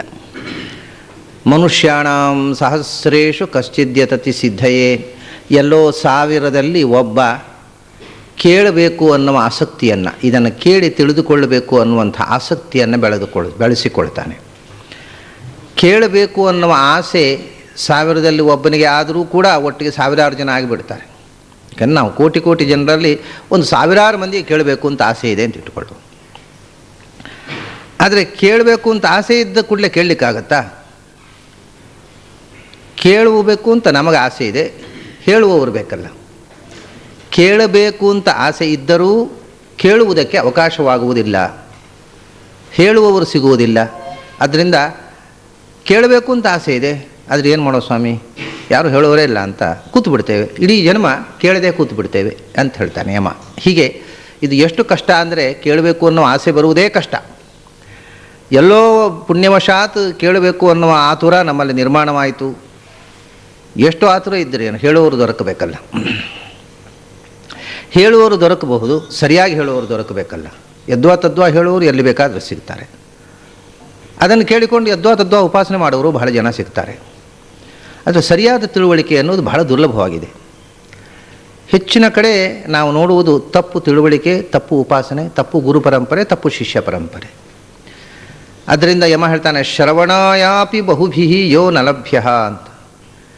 ಬಹಳ ಮಂದಿಗೆ ಕೇಳಬೇಕು ಅಂತ ಆಸೆ ಇದ್ದವರಿಗೆ ಕೇಳುವುದಕ್ಕೆ ಅವಕಾಶ ಸಿಗುವುದಿಲ್ಲ ಅಂತ. ಶ್ರವಣಾಯಾಪಿ ನಲಭ್ಯ, ಕೇಳಿ ತಿಳಿದುಕೊಳ್ಳುವುದು ಮುಂದಿನ ಮಾತು, ತಿಳಿದು ಉಪಾಸನೆ ಮಾಡೋದು ಅದಕ್ಕಿಂತ ಮುಂದಿನ ಮಾತು, ಉಪಾಸನೆ ಮಾಡಿ ಸಾಕ್ಷಾತ್ಕಾರ ಮಾಡಿಕೊಳ್ಳೋದು ಇನ್ನೂ ಮುಂದಿನ ಮಾತು. ಕೇಳುವುದಕ್ಕೆ ಅವಕಾಶ ಸಿಗೋದಿಲ್ಲ. ಅದಕ್ಕೆ ಎಷ್ಟೋ ಜನ್ಮಗಳ ನಿರೀಕ್ಷೆ ಬೇಕಾಗತ್ತೆ, ಕಾಯುವಿಕೆ, ಜನ್ಮ ಜನ್ಮಗಳ ಕಾಯುವಿಕೆ ಬೇಕಾಗತ್ತೆ. ಕೇಳಬೇಕು ಅಂತ ಮನಸ್ಸಾದ ತಕ್ಷಣ ಹೇಳುವವರು ಸಿಗೋದಿಲ್ಲ. ಅದಕ್ಕೋಸ್ಕರ ನಿರಾಶರಾಗಬೇಕಾದ್ದಿಲ್ಲ. ಕೇಳಬೇಕಾದ ಕಾಲ ಪಕ್ವವಾದಾಗ ಹೇಳುವವರು ಬಂದೇ ಬರ್ತಾರೆ, ಅದು ಬೇರೆ ಮಾತು. ಆದರೆ ನಾವು ಕೇಳಬೇಕು, ಬರಲಿ ಯಾರಾದ್ರೂ, ಬರೋದಿಲ್ಲ. ಹಾಗೆಲ್ಲ ಶ್ರವಣಾಯಾಪಿ ಬಹುಭಿಹಿ ಯಹ ನಲಭ್ಯ, ಕೇಳುವ ಅವಕಾಶವೇ ಬಹಳ ಜನಕ್ಕೆ ಸಿಗೋದಿಲ್ಲ. ಕೇಳಿದ ಮೇಲೆ ತಾನೇ ತಿಳಿದು ಅದನ್ನು ಅರಿತುಕೊಂಡು ಉಪಾಸನೆ ಮಾಡುವುದು. ಶ್ರವಣಾಯಾಪಿ, ಕೇಳಲಿಕ್ಕೆ ಕೂಡ ನಲಭ್ಯ, ಬಹಳ ಜನರಿಗೆ ಅವನು ದೊರಕುವುದಿಲ್ಲ. ಅದಕ್ಕೋಸ್ಕರ ಇಷ್ಟೆಲ್ಲ ಪರೀಕ್ಷೆ ಮಾಡಿದೆ ಅಂತ ನಿಯಮ. ಆಮೇಲೆ ಕೇಳಲಿಕ್ಕೆ ಶ್ರೋತೃಗಳು ಇದ್ದಾರೆ, ವಕ್ತೃಗಳು ಇದ್ದಾರೆ. ಅಕಸ್ಮಾತ್ ಹೇಳುವವರು ಬಂದರು,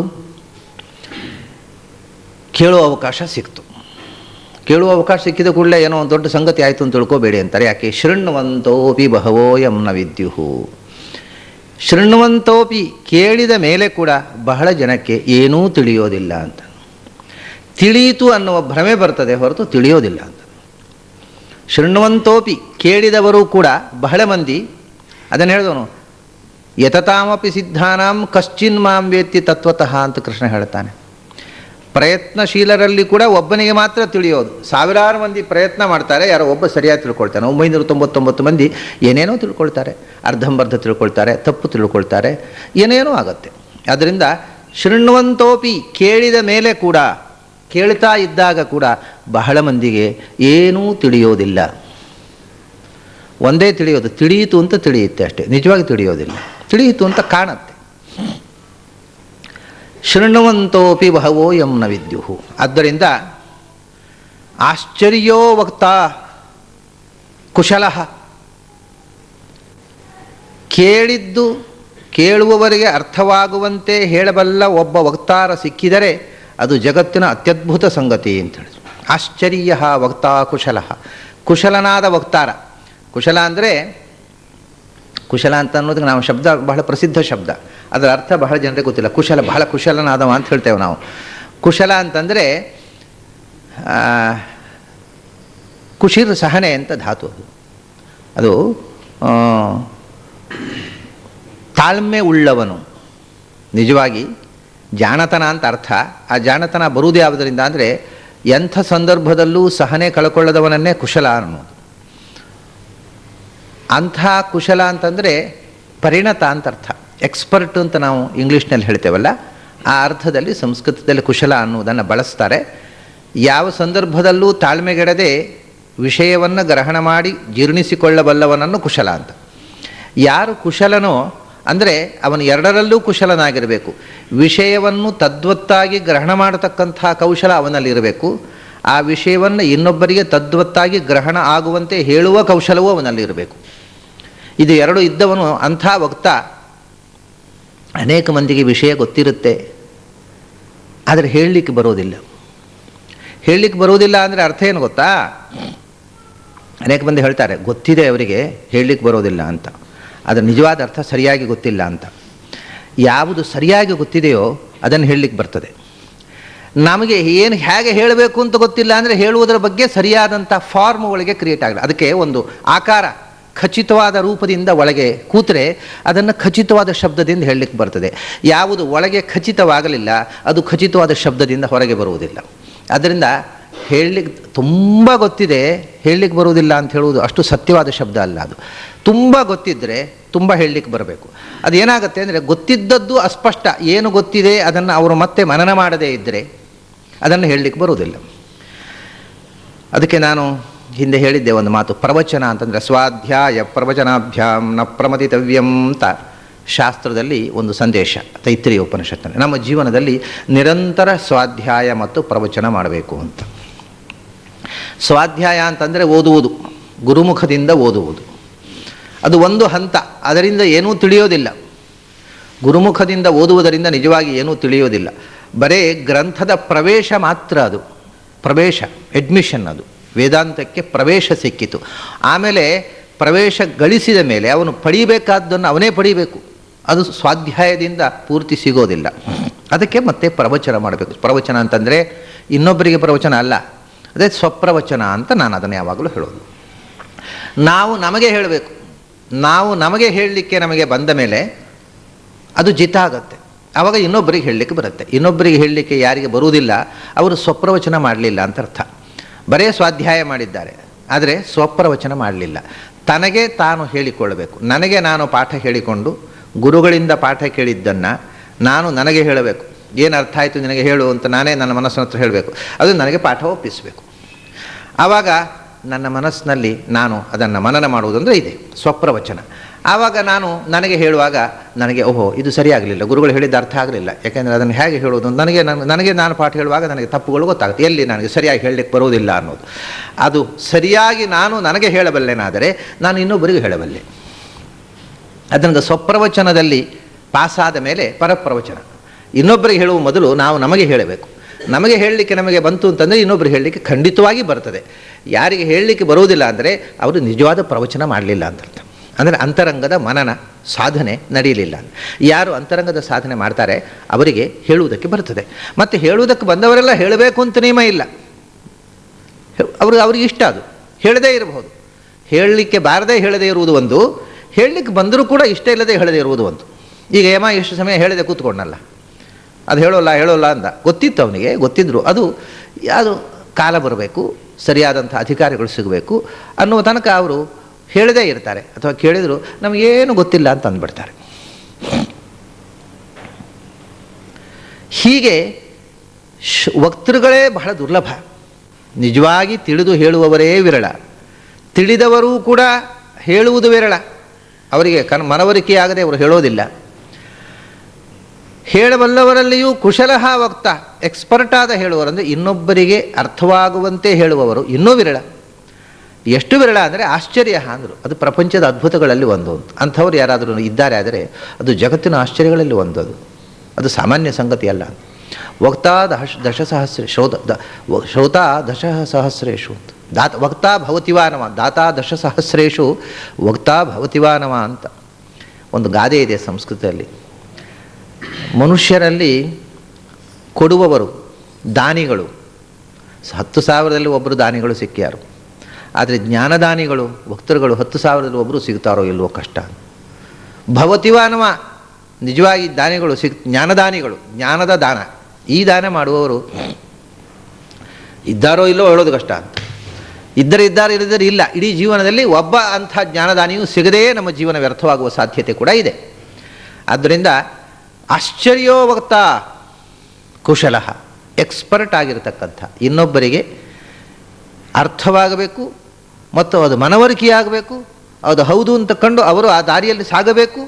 ಹಾಗೆ ಹೇಳುವಂಥವನು ಯಾರಾದರೂ ಇದ್ದರೆ ಅದು ಅತ್ಯದ್ಭುತವಾದ ಸಂಗತಿ. ಅಷ್ಟೇ ಅಲ್ಲ, ಕುಶಲೋ ಅಸ್ಯ ಲಬ್ಧ. ಅಂಥ ಒಬ್ಬ ವಕ್ತಾರ ಯಾರಿಗಾರು ಸಿಕ್ಕಿದರೆ ಅವರ ಭಾಗ್ಯವೂ ಬಹಳ ದೊಡ್ಡದು. ಒಂದು ಅಸ್ಯ ಲಬ್ಧ, ಅಂಥ ಒಬ್ಬ ಉಪದೇಶಕ ಮತ್ತು ಅಂಥ ಉಪದೇಶಕನಿಂದ ಆ ಭಗವಂತನ ತತ್ವದ ಅರಿವು ಅದನ್ನು ಲಬ್ಧ ಅಂದರೆ ಪಡೆಯುವವನು ಕೂಡ ಬಹಳ ಜಾಣನಿದ್ದಾನೆ, ತುಂಬ ಪುಣ್ಯವಂತನಿದ್ದಾನೆ. ಆಯಿತು, ಕೇಳುವವರೇ ದುರ್ಲಭ. ಕೇಳುವವರು ಸಿಕ್ಕಿದರೆ ಹೇಳುವವರು ದುರ್ಲಭ. ಹೇಳುವವರು ಸಿಕ್ಕಿದರೂ ಅರ್ಥವಾಗುವಂತೆ ಹೇಳುವವರು ದುರ್ಲಭ. ಅರ್ಥವಾಗುವಂತೆ ಹೇಳುವವರು ಸಿಕ್ಕಿದರೂ ಅರ್ಥವಾಗೋದು ದುರ್ಲಭ. ಆಮೇಲೆ ಅಂಥ ಅರ್ಥವಾಗುವವರು ಸಿಕ್ಕಿದರೂ ಅರ್ಥವೂ ಆಯಿತು. ಆಮೇಲೆ ಇನ್ನೂ ಆಶ್ಚರ್ಯ ಸಂಗತಿ ಮುಂದಿದೆ ಅಂತಾರೆ ಅವರು.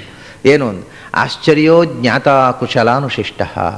ಅಂಥ ಜ್ಞಾನಿಯಿಂದ ಅನುಶಿಷ್ಟನಾಗಿ ತರಬೇತಿ ಪಡೆದು ಮೇಲಾದರೂ ಭಗವಂತನನ್ನು ಜ್ಞಾತ ತಿಳ್ಕೊಳ್ಳುವವನು, ಪೂರ್ಣ ಭಗವಂತನ ಅರಿವು ಪಡೆಯುವವನು ಬಹಳ ಅದ್ಭುತ. ಯಾಕೆ ಅಂದರೆ ಇದರಲ್ಲಿ ಇನ್ನೊಂದು ಆಶ್ಚರ್ಯ ಇದೆ. ಕುಶಲಾನುಶಿಷ್ಟ ಅಂದರೆ, ಕುಶಲ ಅಂತಂದರೆ ಶಾಸ್ತ್ರ ಕುಶಲ. ಒಬ್ಬ ಗುರು, ಇದೊಂದು ವಿಚಿತ್ರ ಇದೆ ನೋಡಿ, ಗುರು ಅಪರೋಕ್ಷ ಜ್ಞಾನ ಆಗದ ಒಬ್ಬ ಗುರು ಇದ್ದಾನೆ ಅಂತ ಇಟ್ಟುಕೊಳ್ಳಿ.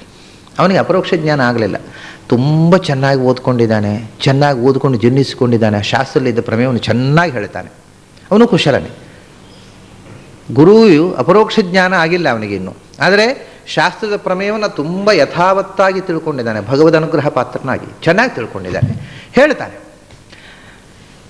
ಅಂಥ ಗುರುವಿನಿಂದ ಕೇಳಿ ಶಿಷ್ಯನಿಗೆ ಅಪರೋಕ್ಷ ಜ್ಞಾನ ಆಗಿಬಿಟ್ರೆ ಭಾಳ ಆಶ್ಚರ್ಯ ಅಲ್ಲ? ಅದು ಗುರುವೇ ಆಗಲಿಲ್ಲ, ಗುರುಗಳಿಂದ ಕೇಳಿ ಶಿಷ್ಯನ ಜೀವಯೋಗ್ಯತೆ ಎಷ್ಟು ಚೆನ್ನಾಗಿತ್ತು ಅಂದರೆ ಮುಂದೆ ಹೋಗ್ಬಿಟ್ಟ ಅವನು. ಗುರುಗಳು ಹೇಳಿದ ಹಾಗೆ ಮಾಡಿ ಮಾಡಿ ಅವನು ಅಪರೋಕ್ಷ ಜ್ಞಾನ ಆಗೋಯ್ತು. ಅಂದರೆ ಇಂಥ ಒಂದು ಮುಖ ಇದೆ ಅಲ್ಲಿ. ಕುಶಲ ಅಂತಂದರೆ ಯುಕ್ತಿ ಕುಶಲ ಅಂತ. ಶಾಸ್ತ್ರ ಯುಕ್ತಿಗಳಲ್ಲಿ ಬಹಳ ಕುಶಲ ಅವನು. ಅಲ್ವಾ? ಮನವರಿಕೆ ಆಗುವಂತೆ ಯುಕ್ತಿಗಳನ್ನು ಹೇಳಿ ಪಾಠ ಹೇಳಿಬಿಟ್ಟ. ಶಿಷ್ಯನಿಗೆ ಇಷ್ಟು ಗಟ್ಟಿಯಾಗಿ ಹೋಯ್ತದು ಅಂದರೆ ಅವನು ಅದನ್ನು ಕಣ್ಮುಚ್ಚಿ ಧ್ಯಾನಕ್ಕೆ ಕೂತ್ಬಿಟ್ಟ. ಗುರುಗಳೇ, ನನಗೆ ಧ್ಯಾನದಲ್ಲಿ ಭಗವಂತ ಕಾಣ್ತಾನೆ, ಅಯ್ಯೋಪ್ಪ ನನಗೆ ಕಾಣಲಿಲ್ಲ, ನಿನಗೆ ಕಾಣ್ಲಿಕ್ಕೆ ಹತ್ತಿದ್ನೇನು ಅಂತಾನೆ ಗುರು ಈ ಕಡೆಯಿಂದ. ಯಾಕಂದರೆ ಇವನು ಬರೇ ಶಾಸ್ತ್ರದಲ್ಲಿ ಸ್ಕಾಲರ್ಶಿಪ್ ಇತ್ತು, ಅಂತರಂಗದ ದರ್ಶನ ಆಗಿರಲಿಲ್ಲ. ಗುರುಗಳು ಹೇಳಿದ್ದನ್ನು ಕೇಳಿ ಇವನು ಒಳಗಿನಿಂದ ಕಾಣಲಿಕ್ಕೆ ಪ್ರಾರಂಭ ಮಾಡಿದ. ಅದನ್ನು ಕುಶಲಾನುಶಿಷ್ಟ, ಒಬ್ಬ ಶಾಸ್ತ್ರ ಕುಶಲನಿಂದ ಅನುಶಿಷ್ಟನಾಗಿ, ಟ್ರೈನ್ಡ್, ಅನುಶಾಸನ ಅಂದರೆ ಟ್ರೈನಿಂಗ್, ಅವನಿಂದ ತರಬೇತಿ ಹೊಂದಿ ಇವನು ಜ್ಞಾತ ಅಂತ ಒಳಗಿನಿಂದ ಸತ್ಯವನ್ನು ಕಾಣಲಿಕ್ಕೆ ಪ್ರಾರಂಭ ಮಾಡಿಬಿಟ್ಟ ಅಂದರೆ ಅದು ಅತ್ಯದ್ಭುತ ಅಂತ. ಜ್ಞಾನಿಯಿಂದ, ಅಪರೋಕ್ಷ ಜ್ಞಾನಿಯಿಂದ ಅನುಗ್ರಹೀತನಾಗಿ ಜ್ಞಾನ ಪಡೆಯುವುದು ಒಂದು, ಅದಕ್ಕಿಂತಲೂ ಆಶ್ಚರ್ಯದ್ದಿದು ಅಂತ. ಯುಕ್ತಿ ಬಲದಿಂದ ಶಾಸ್ತ್ರಶ್ರವಣ ಮಾಡಿ ಅವನಿಗೆ ಜನ್ಮಾಂತರದ ಸಂಸ್ಕಾರದಿಂದ ಒಳಗಿನಿಂದ ಅಂತರಂಗ ಜಾಗೃತವಾಗಿತ್ತು. ಇದು ಬರೇ ನೆಪವಾಯಿತು, ಕೆದಕಲಿಕ್ಕೆ ಮಾತ್ರ ಈ ಪಾಠ. ಆದ್ದರಿಂದ ಈ ಗುರು ಏನು ಮಾಡಿದ ಅಂದರೆ ಅವನು ಒಳಗೆ ಇದ್ದದ್ದನ್ನು ಸುಮ್ಮನೆ ಕಡ್ಡಿ ಹಾಕಿ ಕೆದಕಿದ. ಅವನು ಒಳಗಿನಿಂದ ಬೆಳೆದು ಬಿಟ್ಟ, ಅಂತರಂಗ ದರ್ಶನ, ರಿಯಲ್ ವಿಷನ್ ಅವನಿಗೆ ಆಗೋಯ್ತು. ಅದು ಅತ್ಯಂತ ಅದ್ಭುತವಾದ ಸಂಗತಿ. ಇದನ್ನು ಗೀತೆಯಲ್ಲಿ, ಇದೇ ಮಾತು ಗೀತೆಯಲ್ಲಿ ಬಂದಿದೆ ನೋಡಿ. ಈ ಮಂತ್ರದ ಅರ್ಥವನ್ನು ಗೀತೆಯಲ್ಲಿ ಹೇಳ್ತಾರೆ. ಆಶ್ಚರ್ಯವತ್ ಪಶ್ಯತಿ ಕಶ್ಚಿದೇನಂ ಆಶ್ಚರ್ಯವದ್ ವದತಿ ತಥೈವ ಚಾನ್ಯಃ ಆಶ್ಚರ್ಯವಚ್ಚ ಏನಮನ್ಯಶೃಣೋತಿ ಶ್ರುತ್ವಾಪ್ಯೇನಂ ವೇದನ ಚೈವ ಕಶ್ಚಿತ್. ಆಶ್ಚರ್ಯವದ್ ವದತಿ, ಆಶ್ಚರ್ಯವತ್ ಪಶ್ಯತಿ ಕಶ್ಚಿದೇನಂ. ಯಾರಾದರೂ ಒಬ್ಬ ಭಗವಂತನನ್ನು ಕಂಡವನು ಇದ್ದರೆ, ಅದು ಕೊನೆಯದನ್ನು ಮೊದಲು ತಗೊಂಡು, ಇಲ್ಲಿ ಜ್ಞಾತ ಆಶ್ಚರ್ಯ, ಭಗವಂತನನ್ನು ಅರಿತವನು ಅಚ್ಚರಿ ಅಂದರೆ ಅಲ್ಲಿ ಹೇಳ್ತಾರೆ ಆಶ್ಚರ್ಯವತ್ ಪಶ್ಯತಿ ಕಶ್ಚಿದೇನಂ. ಯಾರಾದರೂ ಒಬ್ಬನು ಭಗವಂತನನ್ನು ಕಂಡವನು ಇದ್ದರೆ, ಕಶ್ಚಿತ್ ಯಾರೋ ಒಬ್ಬ, ಯಾಕೆಂದರೆ ಎಲ್ಲರೂ ನೋಡೋದು ಸಾಧ್ಯ ಇಲ್ಲ, ಯಾರೋ ಒಬ್ಬ ಭಗವಂತನನ್ನು ಕಂಡಿದ್ದಾನೆ ಅಂತಂದರೆ ಅದು ಆಶ್ಚರ್ಯವತ್ತು, ಅದು ಅಚ್ಚರಿಯ ಸಂಗತಿಯಪ್ಪ. ಮತ್ತು ಗೀತೆಯಲ್ಲಿ ಉಪನಿಷತ್ತಿಗಿಂತ ಹೆಚ್ಚು ಮುಖಗಳನ್ನು ತುಂಬಿಬಿಟ್ಟಿದ್ದಾನೆ ಕೃಷ್ಣ. ಯಾರಾದರೂ ಒಬ್ಬ ಭಗವಂತನನ್ನು ಕಂಡಿದ್ದಾನೆ ಅಂತಂದರೆ ಅದು ಆಶ್ಚರ್ಯದಂತೆ. ಆಶ್ಚರ್ಯದಂತೆ ಅಂತಂದರೆ ಆಶ್ಚರ್ಯದಂತೆ ಇರುವುದು ಆಶ್ಚರ್ಯವೇ. ಆಶ್ಚರ್ಯದಂತೆ ಅಂದರೂ ಆಶ್ಚರ್ಯ ಅಂದರೂ ಒಂದೇ. ಗಗನಂ ಗಗನಾಕಾರಂ. ಆಶ್ಚರ್ಯದಂತೆ ಅಂದರೆ ಇನ್ನೊಂದು ದೃಷ್ಟಾಂತ ಇಲ್ಲ ಅಂತ ಅರ್ಥ, ಆಶ್ಚರ್ಯ ಅಂತಲೇ ಅರ್ಥ. ಮತ್ತು ಭಗವಂತನನ್ನು ಒಬ್ಬ ಕಂಡ, ಹೇಗೆ ಕಾಣ್ತಾನೆ? ಆಶ್ಚರ್ಯವತ್ ಪಶ್ಯತಿ, ಅತ್ಯದ್ಭುತ ರೂಪ ಅಂತ ಕಾಣ್ತಾನೆ. ಕಾಣಿಕೆ ಹೇಗಿರ್ತದೆ, ಕಂಡವನು ಹೇಗೆ, ಎರಡೂ ಮುಖ ಇದೆ ಅಲ್ಲಿ. ಅವನನ್ನು ಕಂಡವನು ಯಾರಾದರೂ ಇದ್ದರೆ ಅದು ಆಶ್ಚರ್ಯ. ಕಂಡವನು ಹೇಗೆ ಕಾಣ್ತಾನೆ? ಆಶ್ಚರ್ಯವತ್ ಪಶ್ಯತಿ. ಅವನು ಕಂಡ ಅಂದರೆ ದಿಗ್ಭ್ರಾಂತನಾಗಿ ಬಿಡ್ತಾನೆ, ಅರಳಿದ ಕಣ್ಣು ಯವೇಕದೆ ನಿಂತು ಬಿಡ್ತಾನೆ. ಏನು ಅದ್ಭುತ ಅದು!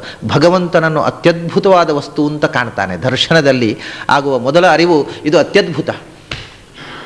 ಭಗವಂತ ಹೇಗಿದ್ದಾನೆ ಅಂದರೆ ಅದು ಹೇಳಲಿಕ್ಕೆ ಬರೋದಿಲ್ಲಪ್ಪ, ಅದ್ಭುತವಾದ ಸಂಗತಿ, ಅಷ್ಟೇ ಹೇಳಬಹುದು. ಒಬ್ಬ ಭಗವಂತನನ್ನು ಕಂಡವ ಆಶ್ಚರ್ಯವತ್ ಪಶ್ಯತಿ ಕಶ್ಚಿದೇನಂ. ಆದ್ದರಿಂದ ಆಶ್ಚರ್ಯವದ್ ವದತಿ ತಥೈವ ಚಾನ್ಯಃ. ಯಾರಾದರೂ ಒಬ್ಬ ಭಗವಂತನ ಬಗ್ಗೆ ಹೇಳ್ತಾನೆ ಅಂತಂದರೆ ಅದು ಆಶ್ಚರ್ಯವತ್. ಭಗವಂತನ ಬಗ್ಗೆ ಉಪದೇಶ ಮಾಡಬಲ್ಲಂಥ ಒಬ್ಬ ಜ್ಞಾನಿ ನಮಗೆ ಸಿಕ್ಕಿದ ಅಂತಂದರೆ ಅದು ಅಚ್ಚರಿಯ ಸಂಗತಿ ಅಂತ. ಕಾಣುವುದು ಆಶ್ಚರ್ಯ, ಕಂಡವರು ಹೇಳುವುದು, ಬಂದು ನಮಗೆ ಹೇಳುವುದು ಆಶ್ಚರ್ಯ. ಆಶ್ಚರ್ಯವದ್ ವದತಿ, ಬಹಳ ಅಚ್ಚರಿಯ ಸಂಗತಿ. ಮತ್ತು ಏನು ಹೇಳ್ತಾರೆ ಅವರು ಭಗವಂತನ ಬಗ್ಗೆ? ಭಗವಂತ ಅಂದರೆ ಏನಪ್ಪ? ಭಗವಂತ ಅಂದರೆ ಅತ್ಯದ್ಭುತ ಅಂತಾರೆ. ಅವರು ಹೇಳುವುದು ಆಶ್ಚರ್ಯ ಅಂತ ಹೇಳ್ತಾರೆ. ಭಗವಂತನನ್ನು ಆಶ್ಚರ್ಯ ಅಂತಲೇ ನೋಡ್ತಾರೆ, ಭಗವಂತನನ್ನು ಆಶ್ಚರ್ಯ ಅಂತ ಹೇಳುತ್ತಾರೆ. ಆಶ್ಚರ್ಯವಚ್ಚ ಏನಮನ್ಯಶೃಣೋತಿ. ಹೀಗೆ ಕಂಡವರು, ಕಂಡದ್ದನ್ನು ಹೇಳುವವರು, ಹೇಳಿದ್ದನ್ನು ಕೇಳುವವರು, ಮೂರನೇ ಮಜಲು. ಯಾರಾದರೂ ಒಬ್ಬ ಆತ್ಮಜ್ಞಾನಿ ಹೇಳಿದ್ದನ್ನು ಕೇಳ್ತೇನೆ ಅಂತ ಆಸಕ್ತಿಯಿಂದ ಕಿವಿ ಕೊಡ್ತಾನೆ, ಅದಕ್ಕೆ ಅನ್ಯಃ ಶೃಣೋತಿ, ಅದು ಆಶ್ಚರ್ಯ. ಯಾಕೆ ಕಿವಿ ಕೊಡ್ತಾರೆ ಜನ? ಅವ್ರಿಗೇನು ಉಪಯೋಗ ಇಲ್ಲ ಐಹಿಕದಲ್ಲಿ. ಎಲ್ಲ ಇಹದ ಲಾಭಗಳನ್ನು ತೊರೆದು ಕೇಳಲಿಕ್ಕೆ ಆಸೆ ಪಡ್ತಾರಲ್ಲ, ಅದು ಬಹಳ ಆಶ್ಚರ್ಯದ ವಿಷಯ ಅಂತ. ಯಾಕೆಂದರೆ ಅಂಥ ದುರ್ಲಭ, ಆ ಆಸೆ ಹುಟ್ಟುವುದೇ ಆಶ್ಚರ್ಯ. ಆಶ್ಚರ್ಯವತ್ತು ಕೇಳಿದರೆ ಏನಾಗುತ್ತೆ, ಆಶ್ಚರ್ಯವತ್ತು ಶೃಣೋತಿ. ಆ ಕೇಳ್ತಾ ಕೇಳ್ತಾ ದಿಗ್ಭ್ರಮೆಯಾಗಿಬಿಡುತ್ತೆ, ಅಚ್ಚರಿ ಪಡ್ತಾನೆ. ಆದರೆ ಕೇಳುವುದೇ ಆಶ್ಚರ್ಯ, ಕೇಳಿದ ಮೇಲೆ ಆಶ್ಚರ್ಯ ಆಗೋದು ಇದ್ದೇ ಇದೆ. ಕೇಳುವುದೇ ಒಂದು ಆಶ್ಚರ್ಯದ ಸಂಗತಿ. ಯಾಕೆಂದರೆ ಮೂಲಭೂತವಾಗಿ ಶ್ರುತ್ವಾಪ್ಯೇನಂ ವೇದ ನಚೈವ ಕಶ್ಚಿತ್, ಕೇಳಿದರೂ ಕೂಡ ಭಗವಂತನನ್ನು ಪೂರ್ಣವಾಗಿ ಕೇಳಿದ ಮೇಲೆ ಕೂಡ ಭಗವಂತನ ಬಗ್ಗೆ ಏನೂ ತಿಳಿಯೋದಿಲ್ಲ. ನಚೈವ ವೇದ, ಯಾರೂ ಏನನ್ನೂ ತಿಳಿಯಲಿಲ್ಲ. ಯಾಕೆಂದರೆ ಎಷ್ಟು ಕೇಳಿದ ಮೇಲೂ ಕೇಳದೇ ಇದ್ದದ್ದೇ ಹೆಚ್ಚು ಉಳಿಯೋದು. ಕೇಳದೇ ಇದ್ದದ್ದು ಅನಂತ ಉಳಿದು ಬಿಟ್ಟಿದೆ. ಕೇಳಿದ್ದು ಅಲ್ಪದಿಂದ ಅಲ್ಪ, ಅತ್ಯಲ್ಪ. ಕೇಳದೆ ಉಳಿದದ್ದು ಅನಂತ. ಅದರಿಂದ ಕೇಳಿದ ಮೇಲೆ ಕೂಡ ಯಾರೂ ಅವನನ್ನು ತಿಳಿದಿಲ್ಲ. ಅವನು ಜ್ಞಾನಿಗಳಿಗೂ ಅಜ್ಞೇಯನಾಗಿ, ಅಜ್ಞಾನಿಗಳಿಗೆ ಮಾತ್ರ ಅಲ್ಲ ಜ್ಞಾನಿಗಳಿಗೂ ಅಜ್ಞೇಯನಾಗಿ ಉಳಿದು ಬಿಟ್ಟ ಅಂತ ಕೃಷ್ಣ ಹೇಳ್ತಾನೆ. ಅದೇ ಮಾತು ಇಲ್ಲಿ ಶ್ರವಣಾಯಾಪಿ ಬಹುಭಿರ್ಯೋ ನ ಲಭ್ಯ, ಕೇಳುವುದಕ್ಕೆ ಕೂಡ ಅವನು ದೊರಕುವವನಲ್ಲ.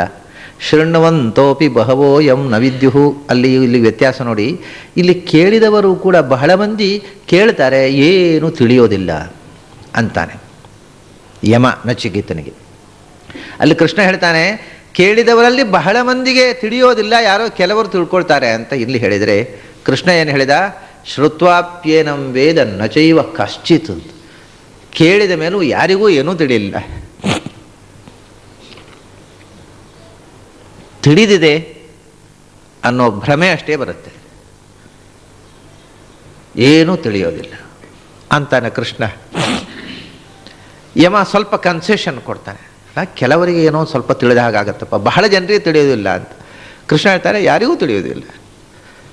ಶೃಣ್ವಂತೋಪಿ ಬಹವೋಯಂ ನ ವಿದ್ಯುಹು, ಆದ್ದರಿಂದ ಆಶ್ಚರ್ಯೋ ವಕ್ತ, ಹೇಳತಕ್ಕವನು ದೊರಕುವುದು ಒಂದು ಆಶ್ಚರ್ಯ, ಅವನು ಹೇಳುವುದು ಒಂದು ಆಶ್ಚರ್ಯ, ಹೇಳಿದ್ದು ಅರ್ಥವಾಗುವುದು ಇನ್ನೊಂದು ಆಶ್ಚರ್ಯ. ಆಶ್ಚರ್ಯೋ ವಕ್ತ ಕುಶಲಃ ಅಸ್ಯ ಲಬ್ಧ, ಅಂಥ ವಕ್ತಾರ ದೊರಕಿ ಅವನಿಂದ ಆ ಭಗವಂತ ಅರಿವನ್ನು ಪಡೆಯುವವನು ಇನ್ನೂ ಆಶ್ಚರ್ಯ. ಪಡೆದು ಆಶ್ಚರ್ಯೋ ಜ್ಞಾತ, ಭಗವಂತನ ಅರಿವು ಪಡೆದು ಭಗವಂತನ ಸಾಕ್ಷಾತ್ಕಾರ ಅನುಭವ, ಸಾಕ್ಷಾತ್ ಅನುಭವವನ್ನು ಪಡೆಯುವವನು ಅವನು. ಅದು ಕುಶಲಾನುಶಿಷ್ಟ. ಅಪರೋಕ್ಷ ಜ್ಞಾನಿಯಿಂದ ಆದರೆ ಒಂದು ಸಂಗತಿ, ಶಾಸ್ತ್ರಕುಶಲನಿಂದ ಶ್ರವಣ ಮಾಡಿಯೂ ಕೂಡ ತನ್ನ ಸ್ವರೂಪ ಯೋಗ್ಯತೆ ಬಹಳ ಉತ್ತಮವಾದದ್ದಿದ್ದರಿಂದ ಅವನು ಒಳಗಿಂದ ಒಳಕ್ಕೆ ಬೆಳೆದು ಗುರುವಿನಿಂದ ಶ್ರವಣ ಮಾತ್ರ, ಗುರುವಿಗೆ ಶ್ರವಣ ಮಾತ್ರ ಆಗಿದ್ದರೆ ಇವನಿಗೆ ಶ್ರವಣ, ಅವನ ಪಾಠ ಹೇಳಿದ್ದಷ್ಟೇ ಬಂತು ಗುರುವಿಗೆ. ಶಿಷ್ಯ ಒಳಗಿನಿಂದ ಬೆಳೆದು ಬಿಟ್ಟ, ಕಂಡುಬಿಟ್ಟ, ಸತ್ಯವನ್ನು ಕಂಡುಬಿಟ್ಟ. ಈ ಥರ ಒಳಗಿನಿಂದ ಬೆಳೆದಿರತಕ್ಕಂಥ ಒಂದು ವ್ಯಕ್ತಿ ಇದ್ದರೆ ಅವನು ಬಹಳ ಆಶ್ಚರ್ಯ. ಈ ಮಾತು ಎಲ್ಲವೂ ನಚಿಕೇತನಿಗೆ ಅನ್ವಯವಾಗುವಂಥದ್ದು. ಶ್ರವಣಾಯ ಅಪಿ ಬಹುಭಿರ್ಯೋ ನ ಲಭ್ಯ, ಕೇಳಬೇಕು ಅಂತಂದರೆ ಯಮನಂಥ ಒಬ್ಬ ಉಪದೇಶಕ ಯಾರಿಗೆ ಸಿಗಬೇಕು? ಅಪರೋಕ್ಷ ಜ್ಞಾನಿಯಾದ ಒಬ್ಬ ದೇವತೆ ನಿನಗೆ ಭಗವಂತನ ಬಗ್ಗೆ ಹೇಳ್ತೇನೆ ಅಂತ ಹೇಳಿ ಗುರು, ಬಹಳ ಮಂದಿಗೆ ಸತ್ಯವನ್ನು ತಿಳಿದಂಥ ಗುರುಗಳು ಉಪದೇಶಕರು ಸಿಗುವುದಿಲ್ಲ. ಅಕಸ್ಮಾತ್ತು ದೇವತೆಗಳು ಭೂಲೋಕದಲ್ಲಿ ಬರ್ತಾರೆ, ಬಂದು ಮನುಷ್ಯರಂತೆಯೇ ಇರ್ತಾರೆ, ಅವರು ಸತ್ಯವನ್ನು ಆವಿಷ್ಕಾರ ಮಾಡಲಿಕ್ಕೋಸ್ಕರ ಬರ್ತಾರೆ. ಬಂದರು, ಅವರಿಗೇನು ಗೊತ್ತಿದೆ, ಅವ್ರನ್ನೇನು ಕೇಳೋದು ಅಂತ ನಾವು ಕೇಳದೆ ಬಿಟ್ಬಿಡ್ತೇವೆ. ಕೇಳಿದರೂ ಕೂಡ ಅವ್ರು ಏನು ಹೇಳಿದರು ನಿಗೂಢವಾಗಿ ಅರ್ಥವಾಗದೆ ಹೋಗುತ್ತೆ. ಇಂದ್ರ ಮತ್ತು ವಿರೋಚನ ಇಬ್ಬರು ಬ್ರಹ್ಮದೇವರ ಹತ್ರ ಹೋಗಿ ಪಾಠ ಕೇಳಿದರೆ ಬ್ರಹ್ಮದೇವರು ಪಾಠ ಹೇಳಿದರು. ಒಂದೇ ವಾಕ್ಯ ಹೇಳಿದ್ದವರು, ನಿನ್ನ ಕಣ್ಣಲ್ಲಿ ಏನು ಕಾಣುತ್ತೋ ಅದೇ ಭಗವಂತ ಅಂತ ಹೇಳಿದರು. ಕಣ್ಣಿನಲ್ಲಿ ಇದ್ದಾನೆ, ಏಷ ಅಕ್ಷಣಿ ಪುರುಷೋ ದೃಶ್ಯತೆ, ನಿನ್ನ ಕಣ್ಣಿನೊಳಗೆ ಇರತಕ್ಕಂಥ ಭಗವಂತನನ್ನು ಕಾಣುವಂಥದ್ದು. ಅಂದರೆ ನೋಡ್ತಾ ಇರೋದು ನಿನ್ನ ಕಣ್ಣಲ್ಲ, ನಿನ್ನ ಕಣ್ಣಿನೊಳಗೆ ಕಾಣುವ ಶಕ್ತಿಯನ್ನು ಕೊಟ್ಟು ಭಗವಂತ ಇದ್ದಾನೆ ಅಂತ. ಅದನ್ನೇನು ಹೇಳಿದ, ನಿನ್ನ ಕಣ್ಣಿನಲ್ಲಿ ಇರತಕ್ಕಂಥ ಭಗವಂತನನ್ನು ನೋಡು ಅಂತ ಹೇಳಿದ ಬ್ರಹ್ಮ. ಇಂದ್ರನಿಗೆ ಕುತೂಹಲ ಆಯಿತು, ಕಣ್ಣಿನೊಳಗಿರುವ ಭಗವಂತನನ್ನು ಮತ್ತು ಉಪಾಸನೆ ಮಾಡಲಿಕ್ಕೆ ಶುರು ಮಾಡಿದ. ಅಂತರಕ್ಷಿಣಿ ಪುರುಷ ಏಷೋ ಅಂತರಕ್ಷಿಣಿ ಪುರುಷೋ ದೃಶ್ಯತೆ ಏಷತ ಆತ್ಮ ಅಂತ. ಇವನೇನು ಮಾಡಿದ? ವಿರೋಚನ. ಕಣ್ಣಿನೊಳಗಿರತಕ್ಕ ದೇವರನ್ನು ನೋಡ್ಬೇಕಂದ್ರೆ ಕನ್ನಡಿಯಲ್ಲಿ ನೋಡಿದ್ರೆ ಗೊತ್ತಾಗತ್ತೆ ಅಂತ. ಕನ್ನಡಿಯಲ್ಲಿ ನೋಡಿದ. ಕನ್ನಡಿಯಲ್ಲಿ ನೋಡಿದಾಗ ಕಣ್ಣಿನಲ್ಲಿ ಅವನ ರಿಫ್ಲೆಕ್ಷನ್ನೇ ಕಂಡಿತು ಅವನಿಗೆ. ಓಹೋ, ಇದನ್ನೇ ದೇವರು ಅಂತ ಹೇಳಿದ್ದವನು. ಇನ್ನೇನು ಬೇರೆ ಏನಿಲ್ಲ, ನನ್ನ ಕಣ್ಣಲ್ಲಿ ನಾನೇ ಕಾಣೋದು ಅಂತ ಅಂದ. ಉಪದೇಶ ಮಾಡಿದ್ದನ್ನು ಸರಿಯಾಗಿ ತಿಳ್ಕೊಳ್ಬಹುದು, ವಿಪರೀತವಾಗಿ ತಿಳ್ಕೊಳ್ಬಹುದು. ಒಬ್ಬ ಮನುಷ್ಯ ಹೇಳಿದ ಮಾತು ಕೇಳುವವರಿಗೆ ಒಂದೇ ರೀತಿ ಅರ್ಥವಾಗುವುದಿಲ್ಲ. ಅವರವರ ಯೋಗ್ಯತೆಗೆ ತಕ್ಕಂತೆ ಅವರವರಿಗೆ ಅರ್ಥವಾಗುವುದು. ಅದರಿಂದ ಒಂದೇ ಮಾತು 10 ಜನರಿಗೆ 10 ಥರ ಅರ್ಥ ಆಗುತ್ತೆ. ಕೇಳಿದ ತಕ್ಷಣ ಸತ್ಯವೇ ತಿಳಿಯಬೇಕಾದ ನಿಯಮ ಇಲ್ಲ. ದೇವತೆಗಳಿಗೆ, ಮನುಷ್ಯರಿಗೆ, ರಾಕ್ಷಸರಿಗೆ ಎಲ್ಲರಿಗೆ ಒಟ್ಟಿಗೆ ಬ್ರಹ್ಮ ಒಂದು ಉಪದೇಶ ಕೊಟ್ಟ. ದಾ ದಾ ದಾ ಅಂತ ಅವನು ಹೇಳಿದೆ. ಅಂದರೆ ನಿಮಗೆ ನನ್ನ ಉಪದೇಶ ಏನು ಅಂದರೆ ದಕಾರ ಅಂದ. ನಿಮಗೂ ದಾ ಅಂದೆ, ನಿಮಗೂ ದಾ ಅಂದೆ, ನಿಮಗೂ ದಾ ಅಂದೆ. ಏನಂದೆ ದಾ ಅಂದರೆ ಅಂದರೆ ಒಬ್ಬೊಬ್ಬರಿಗೆ ಒಂದೊಂದು ಅರ್ಥ ಆಯ್ತು. ಯಾಕೆಂದರೆ ಅವರವರ ಯೋಗ್ಯತೆಗೆ ತಕ್ಕಂತೆ ಅವರಲ್ಲಿ ಇರುವ ಕೊರತೆಯನ್ನು ಅವರು ಯೋಚನೆ ಮಾಡಿಕೊಂಡು ಅರ್ಥ. ನಮ್ಮ ಎಕ್ಸ್ಪೀರಿಯನ್ಸು, ನಮ್ಮ ಬದುಕಿನ ಹಿನ್ನೆಲೆಯಲ್ಲಿ ನಮಗೆ ಒಂದು ಶಬ್ದಕ್ಕೆ ಅರ್ಥವಾಗುವುದು. ದಾ ಅಂತಂದರೆ ಮನುಷ್ಯರಿಗೆ ಏನರ್ಥ ಆಯಿತು ಅಂದರೆ ಮನುಷ್ಯರಿಗೆ ಲೋಭ ಜಾಸ್ತಿ. ಅದರಿಂದ ಓಹ್ ದಾ ಅಂದ ಬ್ರಹ್ಮ ಅಂದರೆ ದುಡ್ಡು ಕೂಡಿಡಬೇಡ, ದಾನ ಮಾಡು ಅಂತ ಹೇಳಿದ ಅಂತ. ನಮ್ಮ ಹಿನ್ನೆಲೆ ನಾವು ದಾನ ಮಾಡು ಅಂತ ಹೇಳಿರ್ಬೇಕು ಅವನು ಅಂತೀವನು. ದಾ ಅಂದರೆ ದಾನ ಅಂತ ಅರ್ಥ ಮಾಡಿಕೊಂಡ. ಅಸುರರಿಗೆ ಕ್ರೌರ್ಯ ಜಾಸ್ತಿ, ದೇ ಆರ್ ಕ್ರೂಯಲ್. ಅದನ್ನ ದಾ ಅಂದರೆ ಕ್ರೌರ್ಯ ಮಾಡಬಾರ್ದಪ್ಪ, ದಯೆ ತೋರಿಸ್ಬೇಕು ಅಂತ ಅರ್ಥ ಅಂತ ಅವನಿಗೆ. ಅಂದರೆ ಅವರವರ ಹಿನ್ನೆಲೆಯಲ್ಲಿ ಅವರವರಿಗೆ ಅರ್ಥವಾಗುವುದು ಅನ್ನೋದಕ್ಕೆ ಬಹಳ ಸುಂದರವಾದಂಥ ದೃಷ್ಟಾಂತ ಇದು ಉಪನಿಷತ್. ದಾ ಅಂದರೆ ದಯೆ ಅಂತ ಅರ್ಥ. ದಯೆ ಮಾಡಬೇಕು. ಇನ್ನೊಬ್ಬರ ಬಗ್ಗೆ ನಿರ್ದಯವಾಗಿ ನಾವು ಇನ್ನೊಬ್ಬನ ಸದೆ ಬಡಿದು ನಾಶ ಮಾಡಿ ಕೊಂದು ಬದುಕುವವರು ನಾವು. ಅಷ್ಟು ಕ್ರೂರತೆ ಇರಬಾರ್ದು, ದಯೆ ತೋರಿಸ್ಬೇಕು ಇನ್ನೊಬ್ಬರ ಬಗ್ಗೆ ಅಂತ ಬ್ರಹ್ಮ ಹೇಳಿದ ಅಂತ ಅಸುರರು ಅರ್ಥ ಮಾಡಿಕೊಂಡ್ರು. ಮನುಷ್ಯರು ದಾನ ಮಾಡಬೇಕಪ್ಪ, ನಾವು ಕೂಡಿಡಬಾರ್ದು, ಅದನ್ನು ದಾನ ಮಾಡಬೇಕು ಅಂತ ಹೇಳಿದ್ದು ಅರ್ಥ ಮಾಡಿಕೊಂಡ. ದೇವತೆಗಳು ಏನು ತಿಳ್ಕೊಂಡ್ರು ಅಂದರೆ ದೇವತೆಗಳು ಅವರು ಸ್ವರ್ಗಭೋಗದಲ್ಲಿ ಮೈಮರೆಯುವವರು. ಅಪರೋಕ್ಷ ಜ್ಞಾನ ಆದ ನಂತರವೂ ಕೂಡ ಅವರಿಗೆ ಒಂದು ಪ್ರಾರಬ್ಧ ಕರ್ಮ ಇದೆ, ಸುಖಭೋಗ. ಸ್ವರ್ಗದಲ್ಲಿ ಕಲ್ಪ ದ್ರುಮ ಇದೆ, ಚಿಂತಾಮಣಿ ಇದೆ, ಕಾಮಧೇನುವಿದೆ. ಮತ್ತು ಬಯಸಿದಾಗ ನಮ್ಮ ಕಣ್ಣೆದುರು ಬಂದು ನಮಗೆ ಭೋಗವನ್ನು ಒದಗಿಸುವ ಅಪ್ಸರ ಸ್ತ್ರೀಯರಿದ್ದಾರೆ ಅಂತ ಮೈ ಮರೆಯಬೇಡಿ. ದಮ ಇರಲಿ, ಇಂದ್ರಿಯ ನಿಗ್ರಹ ಇರಲಿ ಅಂತ ಹೇಳಿದ ಅಂತ ದೇವತೆಗಳು ಅರ್ಥ ಮಾಡ್ಕೊಂಡು. ದಾ ಅಂದರೆ ಏನು? ಅದು ಏನೂ ಆಗ್ಬೋದು, ಎಲ್ಲವೂ ಹೌದು. ಆದರೆ ಯಾರ್ಯಾರಿಗೆ ಯಾವುದು ಅಗತ್ಯವೋ ಅದು ಅವರವರಿಗೆ ಹೊಳೆಯಿತು. ದೇವತೆಗಳು ದಾ ಅಂದರೆ ದಮ ಅಂತ ತಿಳ್ಕೊಂಡ್ರು, ಅಸುರರು ದಾ ಅಂದರೆ ದಯೆ ಅಂತ ತಿಳ್ಕೊಂಡ್ರು, ಮನುಷ್ಯರು ದಾ ಅಂದರೆ ದಾನ ಅಂತ ತಿಳ್ಕೊಂಡ್ರು. ನಮಗೆ ನಮ್ಮ ದೌರ್ಬಲ್ಯವೇ ನಮಗೆ ಆ ಶಬ್ದದಲ್ಲಿ ಕಾಣೋದು. ಆದ್ದರಿಂದ ಒಂದು ಶಬ್ದದಿಂದ ಹೇಳಿದ ತಕ್ಷಣ ಅಥವಾ ಒಂದು ಗ್ರಂಥವನ್ನು ಪಾಠ ಕೇಳಿದ ತಕ್ಷಣ ನಮಗೆ ಅರ್ಥ ಆಯಿತು ಅನ್ನೋದು ಬಹಳ ದೊಡ್ಡ ಭ್ರಮೆ. ನಮಗೆ ಅರ್ಥ ಆಗುವುದು ನಮ್ಮ ದೌರ್ಬಲ್ಯವೇ ನಮಗೆ ಅರ್ಥ ಆಗೋದು. ಆದರೆ ನಮ್ಮ ಅಜ್ಞಾನವೇ ಅಲ್ಲಿ ರಿಫ್ಲೆಕ್ಟ್ ಆಗೋದು. ಸತ್ಯ ತಿಳಿಯದೇ ಹೋಗುತ್ತೆ. ಅದಕ್ಕೋಸ್ಕರವೇ ಶೃಣ್ವಂತೋಪಿ ಬಹವೋಯಂ ನ ವಿದ್ಯುಹು.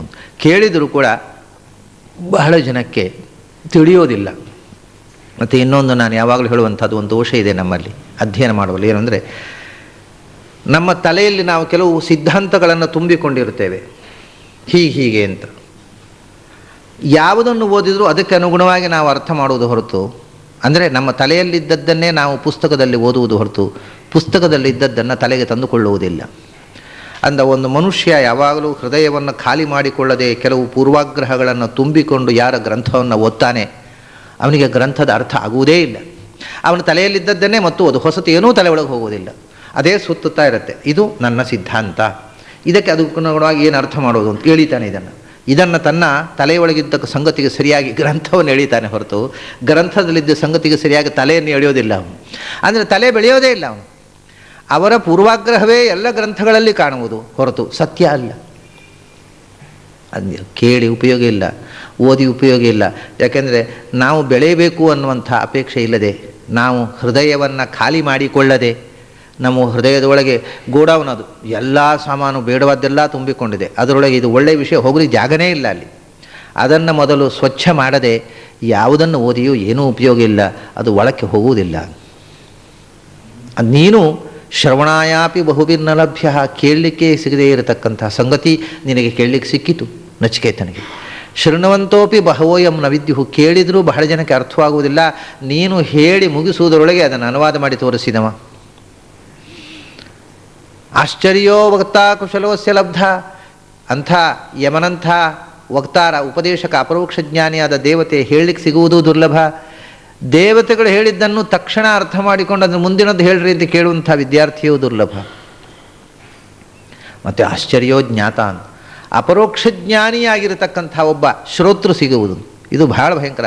ನಕುಲ ಇವು ನಚಿಕೇತ ಎಂಥವ ಅಂತಂದರೆ, ನಚಿಕೇತ ಮೂಲತಃ ಅವನು ಜ್ಞಾನಿ ಇದ್ದ, ಅವನು ಅಜ್ಞಾನಿ ಅಲ್ಲ, ಅವನು ಭಗವಜ್ಞಾನಿಯೇ ಇದ್ದ, ಬ್ರಹ್ಮಜ್ಞಾನಿ ಇದ್ದ, ಅವನು ಸ್ವರೂಪತಃ ಬ್ರಹ್ಮಜ್ಞಾನಿ ಇದ್ದ.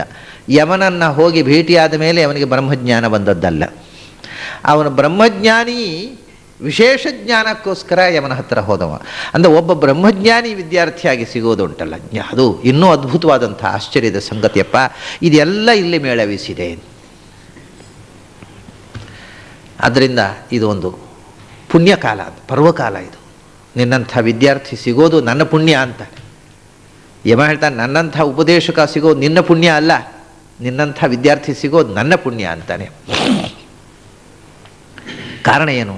ಅದೇನು, ಯಾರಾದರೂ ಸಿಗೋದಿಲ್ಲೇನು? ಬ್ರಹ್ಮವಿದ್ಯೆಯನ್ನು ಓದಿದವರು, ವೇದಗಳಿದೆ, ಉಪನಿಷತ್ತುಗಳಿವೆ, ಅದನ್ನು ಓದ ಪಂಡಿತರಿದ್ದಾರೆ, ಅವರೇನು ಪಾಠ ಕೇಳಿದ್ರೆ ಸಹ ಏನಾಗಬೇಕು? ಅಥವಾ ಪುಸ್ತಕ ಹಿಡ್ಕೊಂಡು ಅದ್ರ ಎಲ್ಲ ವ್ಯಾಖ್ಯಾನಗಳಿವೆ, ಒಂದೊಂದು ಗ್ರಂಥಕ್ಕೂ 10 ವ್ಯಾಖ್ಯಾನಗಳಿವೆ, ಅದನ್ನೆಲ್ಲ ಓದಿಕೊಂಡು ಆಗುವುದಿಲ್ಲ. ಅಂದರೆ ನನರೇಣ ಅವರ ಪ್ರೋಕ್ತಃ ಯಶ ಸುಜ್ಞೇಯ ಬಹುಧಾ ಚಿಂತ್ಯಮಾನ ಅನನ್ಯ ಪ್ರೋಕ್ತೆ ಗತಿರತ್ರ ನಾಸ್ತಿ ಅಣೀಯಾನ್ ಹಿ ಅತರ್ಕ್ಯಂ ಅನುಪ್ರಮಾಣಾತ್. ನರ ಅಂತಂದರೆ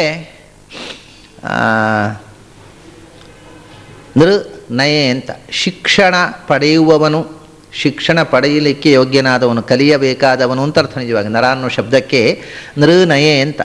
ಯಾರು ತರಬೇತಿ ಪಡೆಯಬೇಕಾದವನೋ ಅವನು ನರ, ಟು ಬಿ ಟ್ರೈನ್ಡ್. ನರ ಅಂತಂದರೆ ನಯೆ ಅಂತ. ತರಬೇತಿಗೆ ಒಳಗಾಗಬೇಕಾದವನು, ತರಬೇತಿ ಹೊಂದಿದವನಲ್ಲ, ಎಕ್ಸ್ಪರ್ಟ್ ಅಲ್ಲ, ಇನ್ನೂ ಅಧ್ಯಯನ ಮಾಡುವವನು ಅಂತ ಅರ್ಥ. ನರ ಅನ್ನೋ ಶಬ್ದಕ್ಕೆ ಆ ಅರ್ಥ ಇದೆ. ಹಾಗಾಗಿ ಮತ್ತು ಅದರಿಂದಲೇ ಅಷ್ಟೇ ಅಲ್ಲ, ಅವನು ರಮತೆ, ನಿಜವಾದಂತಹ ಸತ್ಯದ ಅರಿವು ಬಂದು ಸತ್ಯದ ಅರಿವಿನಿಂದ ಆನಂದವನ್ನು ಪಡೆದವನಲ್ಲ, ಇನ್ನೂ ಒದ್ದಾಡ್ತಾ ಇರುವವ ಅಂತ. ಅಂದರೆ ರಮಣ, ಆನಂದ. ನರ ಅಂದರೆ ಆನಂದದ ಸುಳಿವು ಇನ್ನೂ ಸಿಗಲೇ ಇಲ್ಲ ಅವನಿಗೆ. ಆನಂದವನ್ನು ಅರಸ್ತಾ ದುಃಖದಲ್ಲೇ ತಿರುಗಾಡ್ತಾ ಇದ್ದಾನೆ. ದುಃಖದ ಗುಂಟ ಆನಂದವನ್ನು ಅರಸುವವ. ಇನ್ನೂ ತರಬೇತಿ ಆಗಬೇಕು, ಇನ್ನೂ ಪಕ್ವ ಆಗಬೇಕು ಅಂಥ ಸ್ಥಿತಿಯಲ್ಲಿರತಕ್ಕವನು ಅಂತ ಅನ್ನೋದು ಆ ಶಬ್ದದ ಅರ್ಥ, ಎಟಿಮೊಲಾಜಿಕಲ್ ಮೀನಿಂಗ್. ಅವನು ಏನು ಹೇಳ್ತಾನೆ ಭಗವಂತನ ಬಗ್ಗೆ? ಒಬ್ಬ ನರ. ಯಾಕಂದರೆ ಅವನು ಇನ್ನು ಹುಡುಕ್ತಾ ಇದ್ದಾನೆ ಅಷ್ಟೇ, ಅವನು ಗುರಿ ಮುಟ್ಟಿದವನಲ್ಲ, ತರಬೇತಿ ಆಗಬೇಕಾದವ. ಒಬ್ಬ ತರಬೇತಿ ಆಗಬೇಕಾದವ, ಇನ್ನೂ ತರಬೇತಿ ಆಗದವ ಇನ್ನೊಬ್ಬನಿಗೇನು ತರಬೇತಿ ಕೊಡ್ತಾನೆ? ಆದ್ದರಿಂದ ನರೇಣ ಪ್ರೋಕ್ತಃ ನಹಿ ಏಷ ಸುಜ್ಞೇಯ. ಒಬ್ಬ ಮನುಷ್ಯ, ನಿಮ್ಮ ಎಲ್ಲ ಮನುಷ್ಯನ ರೂಲ್ ಔಟ್ ಮಾಡಿಬಿಟ್ಟ. ಅಲ್ಲಪ್ಪ, ಈ ಮನುಷ್ಯರ ಹತ್ರ ಕೇಳಿದರೆ ಏನು ಉಪಯೋಗ ಇಲ್ಲ, ಭಗವಂತನ ಬಗ್ಗೆ ಗೊತ್ತಾಗಬೇಕಾದ್ರೆ ದೇವತೆಗಳ ಹತ್ರ ಹೇಳಬೇಕು ಅಂತ. ನರೇಣ ಪ್ರೋಕ್ತಃ ನಹಿ ಸುಜ್ಞೇಯ. ಒಬ್ಬ ಮನುಷ್ಯ ಹೇಳಿ ಭಗವಂತನ ತಿಳಿಯೋದು ಉಂಟೇನಯ್ಯ? ಅವನು ಏನು ಹೇಳಿಯಾನು, ಏನು ನಿನಗಿನ್ನು ತಿಳಿದಿತ್ತು ಅಂತಾನೆ. ಅದು ನೀನು ನನ್ನ ಹತ್ರ ಬಂದದ್ದು ಒಳ್ಳೆಯದೇ ಆಯಿತು. ನರೇಣ ಒಬ್ಬ ಸಾಮಾನ್ಯ ಮನುಷ್ಯನಿಂದ, ಅಂದರೆ ಅಲ್ಲಿ ನರ ಅನ್ನೋ ಶಬ್ದದ ಹಿಂದೆ ಇರತಕ್ಕಂಥದ್ದು ಧ್ವನಿ ಬಹಳ ದೊಡ್ಡದು. ಒಬ್ಬ ಮನುಷ್ಯ ಸಾಮಾನ್ಯ ಮನುಷ್ಯ ಏನೂ ಗೊತ್ತಿಲ್ಲ, ಅಲ್ಪಜ್ಞ. ಅವನು ಮಹಾ ತಿಳ್ಕೊಂಡಿದ್ದೇನೆ ತಿಳ್ಕೊಂಡವನು ಬಹಳ ಅಲ್ಪಜ್ಞನಿರ್ತಾನೆ. ಉಳಿದವರು ಬಿಡಿ, ನಾವು ನಮ್ಮ ಕಾಲದ ಸರ್ವಶ್ರೇಷ್ಠ ಪಂಡಿತರು ಅಂತ ಯಾರನ್ನು ಕರಿತೇವೆ ಅವರೂ ಕೂಡ ಅತ್ಯಂತ ಅಲ್ಪಜ್ಞರಿರ್ತಾರೆ. ಯಾಕೆಂದರೆ ನಾವು ಅದಕ್ಕಿಂತಲೂ ದೊಡ್ಡರಾದ್ರಿಂದ ಅವರು ದೊಡ್ಡ ಪಂಡಿತರಾಗಿ ಕಾಣ್ತಾರೆ ನಮಗೆ. ಅದರಿಂದ ನನರೇಣ ಅವರ ಅಂಥ ಒಬ್ಬ ಏನೇನೂ ಗೊತ್ತಿಲ್ಲದ, ಭಗವಂತನ ಬಗ್ಗೆ ಎಚ್ಚರವೇ ಇಲ್ಲದೆ ಇರತಕ್ಕಂಥ ಒಬ್ಬ ಸಾಮಾನ್ಯ ಮನುಷ್ಯ, ಅವನಿಂದ ಪ್ರೋಕ್ತನಾದರೆ ಭಗವಂತ ಅಂದರೆ ಏನು ಅಂತ ಅನ್ನೋದನ್ನು ಅವನ ಹತ್ರ ನಾವು ಕೇಳಿದರೆ, ಯೇಷಃ ನಹಿ ಸುಜ್ಞೇಯ, ಭಗವಂತನ ಬಗ್ಗೆ ತಿಳಿಯೋದಿಲ್ಲಪ್ಪ. ಚೆನ್ನಾಗಿ ಯಥಾವತ್ತಾಗಿ ಸರಿಯಾಗಿ ಭಗವಂತನ ಬಗ್ಗೆ ತಿಳಿಯೋದು ಸಾಧ್ಯ ಇಲ್ಲ. ಯಾಕೆ ಅಂದರೆ ಅವರ ಪ್ರೋಕ್ತಃ, ಭಗವಂತ ಎಲ್ಲಕ್ಕಿಂತ ಮಿಗಿಲಾದ ವಸ್ತು ಅನ್ನೋ ಎಚ್ಚರ ಇಲ್ಲದೆ ಭಗವಂತನನ್ನು ಸಣ್ಣದು ಮಾಡಿ ಹೇಳ್ತಾನೆ ಅವ. ಭಗವಂತನ ಮಹಿಮೆ, ಯಾಕೆಂದರೆ ಭಗವಂತನ ಹಿರಿಮೆ ಗೊತ್ತಿಲ್ಲದೆ ಇದ್ದವನು ಭಗವಂತನನ್ನು ಹೇಳ್ತಾ ಅವನ ಮಹಿಮೆಯನ್ನು ಸಣ್ಣದು ಮಾಡಿಬಿಡ್ತಾನೆ. ನಿಮಗೆ ಇದಕ್ಕೆ ಇಂಥದ್ದು ಅನೇಕ ವಾದಗಳಿವೆ ನಮ್ಮ ದೇಶದಲ್ಲಿ. ಅದನ್ನು ನೋಡಿದರೆ ಯಮನ ಈ ಮಾತು ಬಹಳ ಸ್ಪಷ್ಟವಾಗಿ ಅರ್ಥವಾಗುತ್ತೆ. ಏನು ಅಂದರೆ, ಭಗವಂತ ಸರ್ವಸಮರ್ಥ, ಭಗವಂತ ಸರ್ವಗತ, ಇದು ಶಾಸ್ತ್ರಗಳು ಹೇಳುತ್ತೆ. ಈ ಬ್ರಹ್ಮಕುಮಾರಿಯರು ಅಂತ ಒಬ್ಬರಿದ್ದಾರೆ, ಈಗ ಹೊಸ ವೇದಾಂತ ಒಂದು ಸೃಷ್ಟಿಯಾಗಿದೆ. ಆ ಬ್ರಹ್ಮಕುಮಾರಿಯರ ಹತ್ರ ಕೇಳಿ, ದೇವರು ಸರ್ವಗತ ಅಲ್ಲ, god is not Omni present. ಮತ್ತೇನು, ದೇವರು ಒಂದು ಹೆಡ್ ಕ್ವಾರ್ಟರ್ ಇದೆ, ಅಲ್ಲಿ ವಾಸ ಮಾಡಿಕೊಂಡು ಆಜ್ಞೆಯನ್ನು ಪಾಸಾನ ಮಾಡ್ತಾನೆ. ದೇವರು ಸರ್ವಗತನಲ್ಲ. ಇಂಥವ್ರ ಹತ್ರ ಕೇಳಿದರೆ ದೇವರ ಬಗ್ಗೆ ಏನು ಗತಿ? ದೇವರು ಸರ್ವಗತನಲ್ಲ. ಯಾಕೆಂದರೆ ದೇವರು ಸರ್ವಗತನಾದರೆ ನಮ್ಮ ನಂದಿಯಾಳದ ಕೊಳಚೆ ಗಲ್ಲಿಯಲ್ಲೂ ಇರಬೇಕಲ್ಲ ಅವನು. ಎಷ್ಟು ಕಷ್ಟ ದೇವರಿಗೆ ಆ ವಾಸನೆಗಲ್ಲಿ ಅಲ್ಲೆಲ್ಲ ಇರಬೇಕು. ಅದಕ್ಕೆ ಅವನು ಸರ್ವಗತನಲ್ಲ. ಒಳ್ಳೆ ಕಂಪು ಪರಿಮಳ ಊದಿನ ಬತ್ತಿ ಹಚ್ಚಿಟ್ಟ ಒಂದು ಕೋಣೆಯಲ್ಲಿ ಕೂತಿರ್ತಾನೆವ. ವಾಸನೆಯ ಗಲ್ಲಿಗೆ ಬರೋದೇ ಇಲ್ಲ ಅವನು. Because he is not Omni present ಅಂತ ಒಬ್ಬರು. ಇದನ್ನೇ ಅವರ ಭಗವಂತನ ಮಹಿಮೆಯನ್ನು ಕುಂಠಿತಗೊಳಿಸುವಂಥ ವಾದಿಗಳು ಅಂತಾನೆ ಯಮ. ಮತ್ತು ಇವರು ನೀವು ದಯಾನಂದ ಸರಸ್ವತಿ ಹತ್ರ ಕೇಳಿ, ಆರ್ಯ ಸಮಾಜದವ್ರ ಹತ್ರ, god is not Omni potent, ಅವನು ಸರ್ವಸಮರ್ಥ ಅಲ್ಲ. ಯಾಕೆಂದರೆ ದೇವರು ಸರ್ವಸಮರ್ಥ ಆದರೆ, ನೋಡಿ ಅವರ ಲಾಜಿಕ್ಕು, ತನಗೇ ಎತ್ತಲಿಕ್ಕಾಗದ ಕಲ್ಲನ್ನು ಅವನು ಸೃಷ್ಟಿಸಲಿ. ಓಹೋ ಹೌದು, ದೇವರಿಗೆ ಎತ್ತಲಿಕ್ಕಾಗದಂತ ದೇವರು ಸೃಷ್ಟಿಸಿ, ಹಾಗಾದರೆ ದೇವರಿಗೆ ಆ ಸಾಮರ್ಥ್ಯ ಇಲ್ಲ. ಆದರೆ ದೇವರು ಪಾಸ್ಟನ್ನು ಫ್ಯೂಚರ್ ಟೆನ್ಸ್ ಮಾಡಲಿ, ನಿನ್ನೆಯನ್ನು ಪುನಃ ನಾಳೆ ಸೃಷ್ಟಿ ಮಾಡಲಿ, ಆಗೋದಿಲ್ಲ. ಅದು ದೇವರಿಗೆ ಆಗೋದಿಲ್ಲ. ಆದ್ದರಿಂದ ದೇವರು ಸರ್ವಸಮರ್ಥ ಅಲ್ಲ. ಇದೆಲ್ಲ ಲಾಜಿಕ್ಗಳು. ಅಂದರೆ ತಮ್ಮ ಲಿಮಿಟೆಡ್ ಲಾಜಿಕ್ಕಿನಿಂದ ದೇವರನ್ನು ಪ್ರೆಸೆಂಟೇಷನ್ ಮಾಡತಕ್ಕಂಥ ಮಂದಿ ದೇವರನ್ನು ಹೇಗೆ ಮಾಡ್ತಾನೆ? ದೇವರು ಸರ್ವಗತ ಅಲ್ಲ ಅಂದ ಒಬ್ಬ, ದೇವರು ಸರ್ವಸಮರ್ಥ ಅಲ್ಲ ಅಂದ ಒಬ್ಬ, ಮತ್ತು ಆದರೂ ಅವರು ದೇವರು ಅಂದ. ಆದರೆ ದೇವರಾಗೋದು ಹೇಗವ? ಯಾರು ಸರ್ವಗತ ಅಲ್ಲವೋ, ಯಾರು ಸರ್ವಸಮರ್ಥ ಅಲ್ಲವೋ ಅವನು ದೇವರಾಗೋದು ಹೇಗೆ? ಆಯಿತು. ಇನ್ನು ನೈಯಾಯಿಕರು ಇವರೆಲ್ಲ ಅರ್ವಾಚೀನರಾಯಿತು, ನಮ್ಮ ಕಾಲದವರು. ದೇವರಿಗೆ ಆಕಾರ ಇಲ್ಲ ಅಂತ, ದೇವರು ಸರ್ವಾಕಾರ, ದೇವರಿಗೆ ನಿರಾಕಾರ, ದೇವರಿಗೆ ಆಕಾರ ಇಲ್ಲ. God has no form because he is omnipresent. ಮತ್ತೊಂದು ಲಾಜಿಕ್ ತೆಗೆದ್ರು ಅವರು, ಜಸ್ಟ್ ಲೈಕ್ ಸ್ಕೈ, ದೇವರಿಗೆ ಆಕಾರ ಇಲ್ಲ. ಯಾಕೆಂದರೆ ದೇವರಿಗೆ ಆಕಾರ ಇರೋದು ಹೇಗೆ? ದೇವರಿಗೆ ಆಕಾರ ಇದ್ದರೆ ಯಾವ ಆಕಾರ ಇದೆಯೋ ಆ ಆಕಾರ ನಾಶವಾಗುತ್ತೆ. ಲಾಜಿಕ್ಕು ನಮ್ಮದು. ಆದ್ದರಿಂದ ದೇವರಿಗೆ ಆಕಾರ ಇದ್ದರೆ ದೇವರ ಆಕಾರಕ್ಕೂ ನಾಶ ಇರಬೇಕು. ಆದ್ದರಿಂದ ದೇವರಿಗೆ ಆಕಾರ ಇಲ್ಲ, ಆಕಾಶದಂತೆ. ಆದ್ದರಿಂದ ಪ್ರತಿಮೆಯಲ್ಲಿ ದೇವರನ್ನು ಪೂಜೆ ಮಾಡಬಾರ್ದು. ದೇವಸ್ಥಾನಕ್ಕೆ, ಇದು ಆರ್ಯ ಸಮಾಜದವರು ಹೇಳಿದರು, ದೇವಸ್ಥಾನಕ್ಕೆ ಹೋಗಿ ಕೈ ಮುಗಿಯೋದಕ್ಕೆ ಅರ್ಥ ಇಲ್ಲ. ಯಾಕಂದರೆ ದೇವಸ್ಥಾನ ಬರೀ ಕಲ್ಲಿರೋದು, ದೇವರಿಗೆ ಆಕಾರ ಇಲ್ಲ. ಸರಿ, ಇದೆಲ್ಲ ಕೇಳಿಕೊಂಡ್ರೆ ಒಟ್ಟಿಗೆ ತಲೆ ಚಿಟ್ಟಿ ಹಿಡಿಯೋದಿಲ್ಲ. ದೇವರ ಬಗ್ಗೆ ತಿಳಿಯೋದ್ರ ಬದಲು ಇದ್ದ ಶ್ರದ್ಧೆ ಹೋಗೋದೆ. ಹೀಗೆ ಹೇಳಿದರು. ಇನ್ನೂ ಹಿಂದಕ್ಕೆ ಹೋಗಿ ನೈಯಾಯಿಕರ ಹತ್ರ ಹೋಗಿ, ನೈಯಾಯಿಕರ ಹತ್ರ ಹೋದರೆ ದೇವರಿಗೆ ಆನಂದ ಇಲ್ಲ. ಯಾಕೆಂದರೆ ಆನಂದ ಇದ್ದರೆ ದುಃಖ ಇರಬೇಕು. ನಮ್ಮ ಎಕ್ಸ್ಪೀರಿಯನ್ಸ್ನಿಂದ ನಾವು ದೇವ್ರನ್ನ ನಡೆಯೋದು. ಆನಂದ ಇದ್ದಲ್ಲೆಲ್ಲ ದುಃಖ ಉಂಟು, ದೇವರಿಗೆ ದುಃಖ ಇಲ್ಲ ಅಲ್ವ? ಹಾಗಾದ್ರೆ ಸುಖವೂ ಇಲ್ಲ ದೇವರಿಗೆ. ಅದು ದೇವರಿಗೆ ಸುಖವೇ ಇಲ್ಲ. ದೇವ್ರನ್ನ ಹೋಗಿ ಸೇರಿದವರಿಗೆ ಏನು ಸುಖ? ಅದೂ ಇಲ್ಲ, ನಿಮಗೂ ಇಲ್ಲ. ಮೋಕ್ಷದಲ್ಲಿಯೂ ಏಕವಿಂಶತಿ ದುಃಖ ಧ್ವಂಸ, ಸುಖವೂ ಕೂಡ ನಾಶವಾಗುತ್ತೆ. ಯಾಕೆಂದ್ರೆ ಸುಖವೂ ಒಂದು ದುಃಖವೇ ಅಂದರು. ಹೀಗೆ ದೇವರಿಗೆ ಆನಂದಮಯ ಅಂದರು. ಇಲ್ಲ, ದೇವರಿಗೆ ಆನಂದ ಇಲ್ಲ. ದೇವರು ಸರ್ವಗತ ಅಲ್ಲ, ದೇವರು ಸರ್ವ ಸಮರ್ಥ ಅಲ್ಲ, ಅದೆಲ್ಲ ಅಲ್ಲ. ಹೀಗೆ ಒಂದೊಂದೇ ಕ್ವಾಲಿಫಿಕೇಷನನ್ನು ಕಳಚಿತಾ ಬಂದರು ಇವರು ಲಾಜಿಕ್ಕಿನಿಂದ. ನಮ್ಮ ತರ್ಕ, ನಮ್ಮ ಬುದ್ಧಿಯಿಂದ ದೇವರನ್ನು ಅಳಿಲಿಕ್ಕೆ ಹೋದರೆ, ನಮ್ಮ ತಕ್ಕಡಿಯಲ್ಲಿಟ್ಟು ದೇವರನ್ನು ಅಳಿಲಿಕ್ಕೆ ಹೋದಾಗ ಆಗುವ ಅನರ್ಥಗಳಿವೆಲ್ಲ. ಆದ್ದರಿಂದ ದೇವರು ಆನಂದಮಯ ಅಲ್ಲ, ದೇವರು ಸರ್ವಗತ ಅಲ್ಲ, ದೇವರು ಸರ್ವಜ್ಞ ಅಲ್ಲ. ಕಡೆ ಹೀಗೆ ಹೋಗ್ತಾ ಹೋಗ್ತಾ ದೇವರು ಅಂದರೆ, ದೇವರು ನನ್ನನ್ನು ಬಿಟ್ಟು ಇನ್ನೊಂದು ಯಾವುದು? ನಾನೇ ದೇವರು ಒಂದ? ಅದೇ ಈ ನಾನಾ ವಿಧವಾದ ವಾದಗಳು ಬಂತು. ಅಥವಾ ಮೋಕ್ಷಕ್ಕೆ ಹೋದಾಗ ದೇವರಿಗೂ ನನಗೂ ಏನೂ ಡಿಫ್ರೆನ್ಸ್ ಇಲ್ಲ. ಈಗ ಡಿಫ್ರೆನ್ಸ್ ಇದೆ. ಯಾಕಂದರೆ ಈ ದೇಹ ಈಗ ಬಂಧನ, ಈ ಬಂಧನ ಕಳಿಸಿಕೊಂಡ ಮೇಲೆ I am equal to God or I am God. Either I am equal to God or I am God. ಎರಡರಲ್ಲಿ ಒಂದು ನಾನೇ ದೇವರಾಗಿಬಿಡೋದು, ಇಲ್ಲ ದೇವರು ಹಾಗೆ ಆಗಿಬಿಡೋದು. ಏನು ವ್ಯತ್ಯಾಸ ಇಲ್ಲ ನನಗೂ ದೇವರಿಗೂ. ಈ ಥರ ನಾನಾ ವಿಧವಾದ ವಾದಗಳು ಬಂದವು.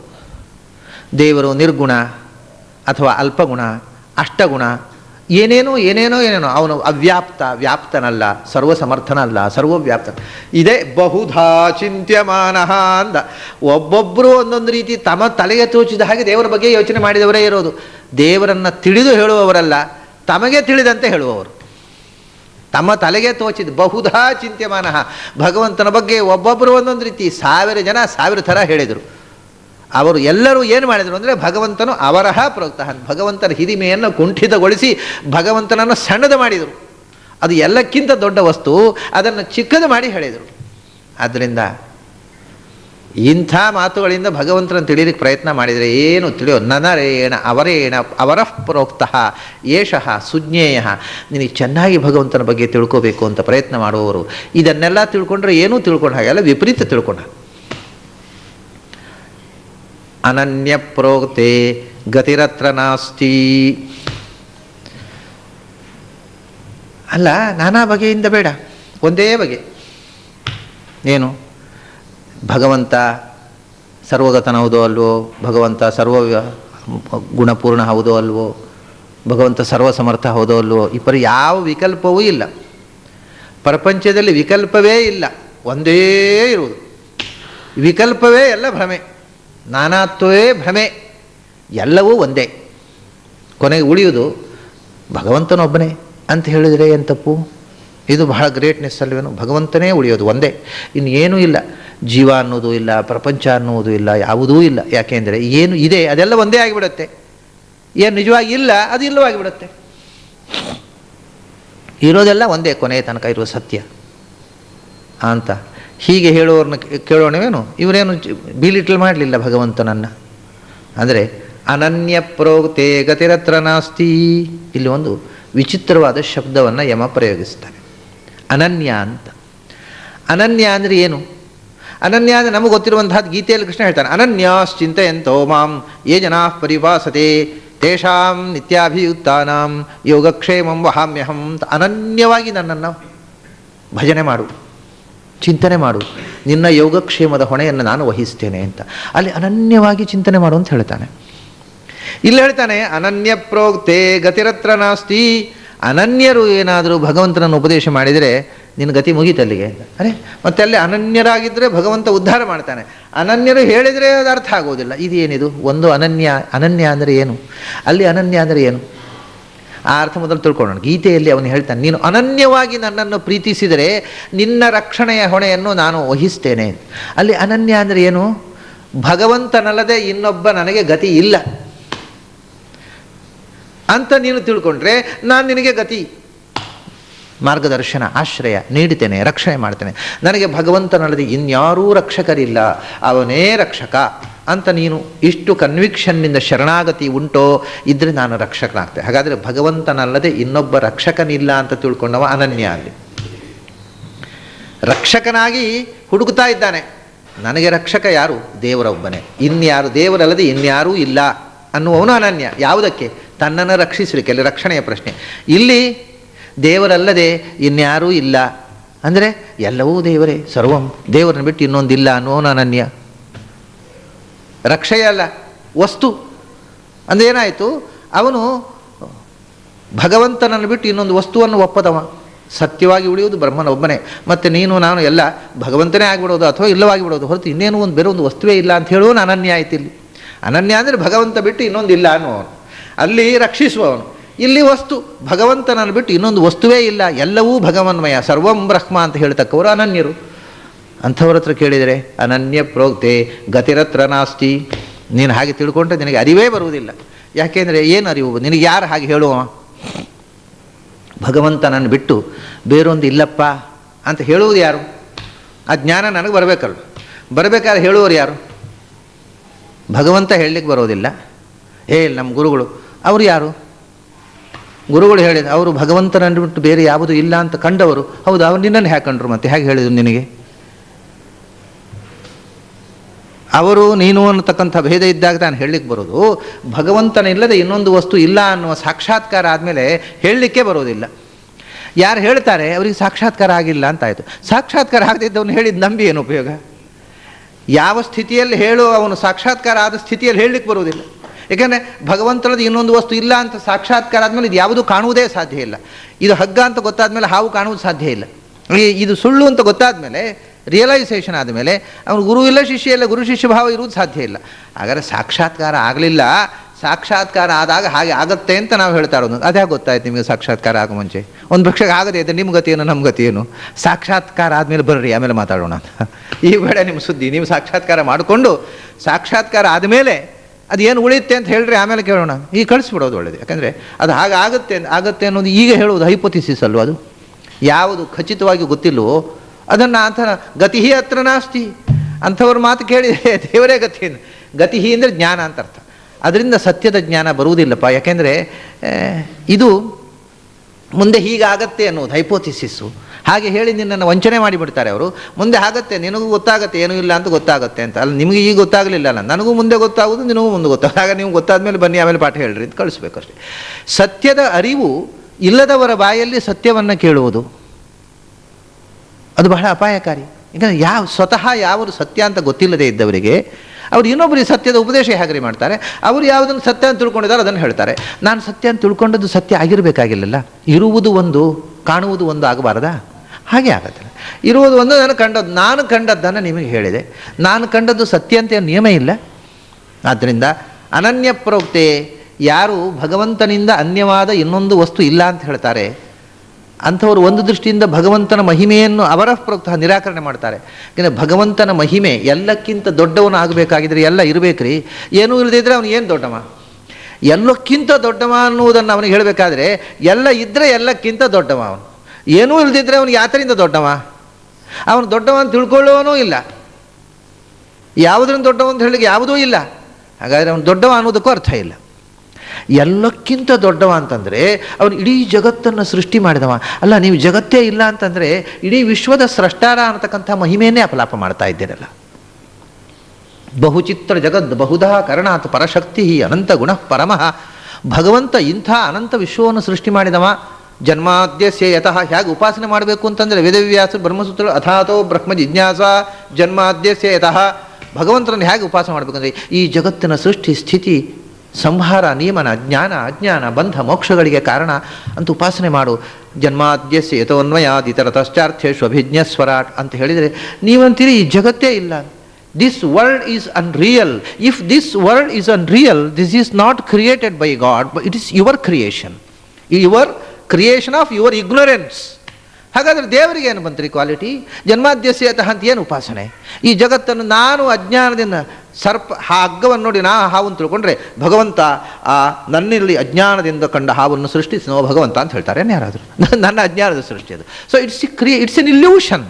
If world is illusory, it can not be created by god.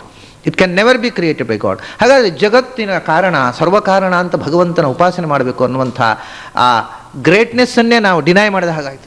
So ಈ ಬೇರೆ ಬೇರೆ ಉಪಾಸನೆಗಳಿಂದ you are denying the greatness of god.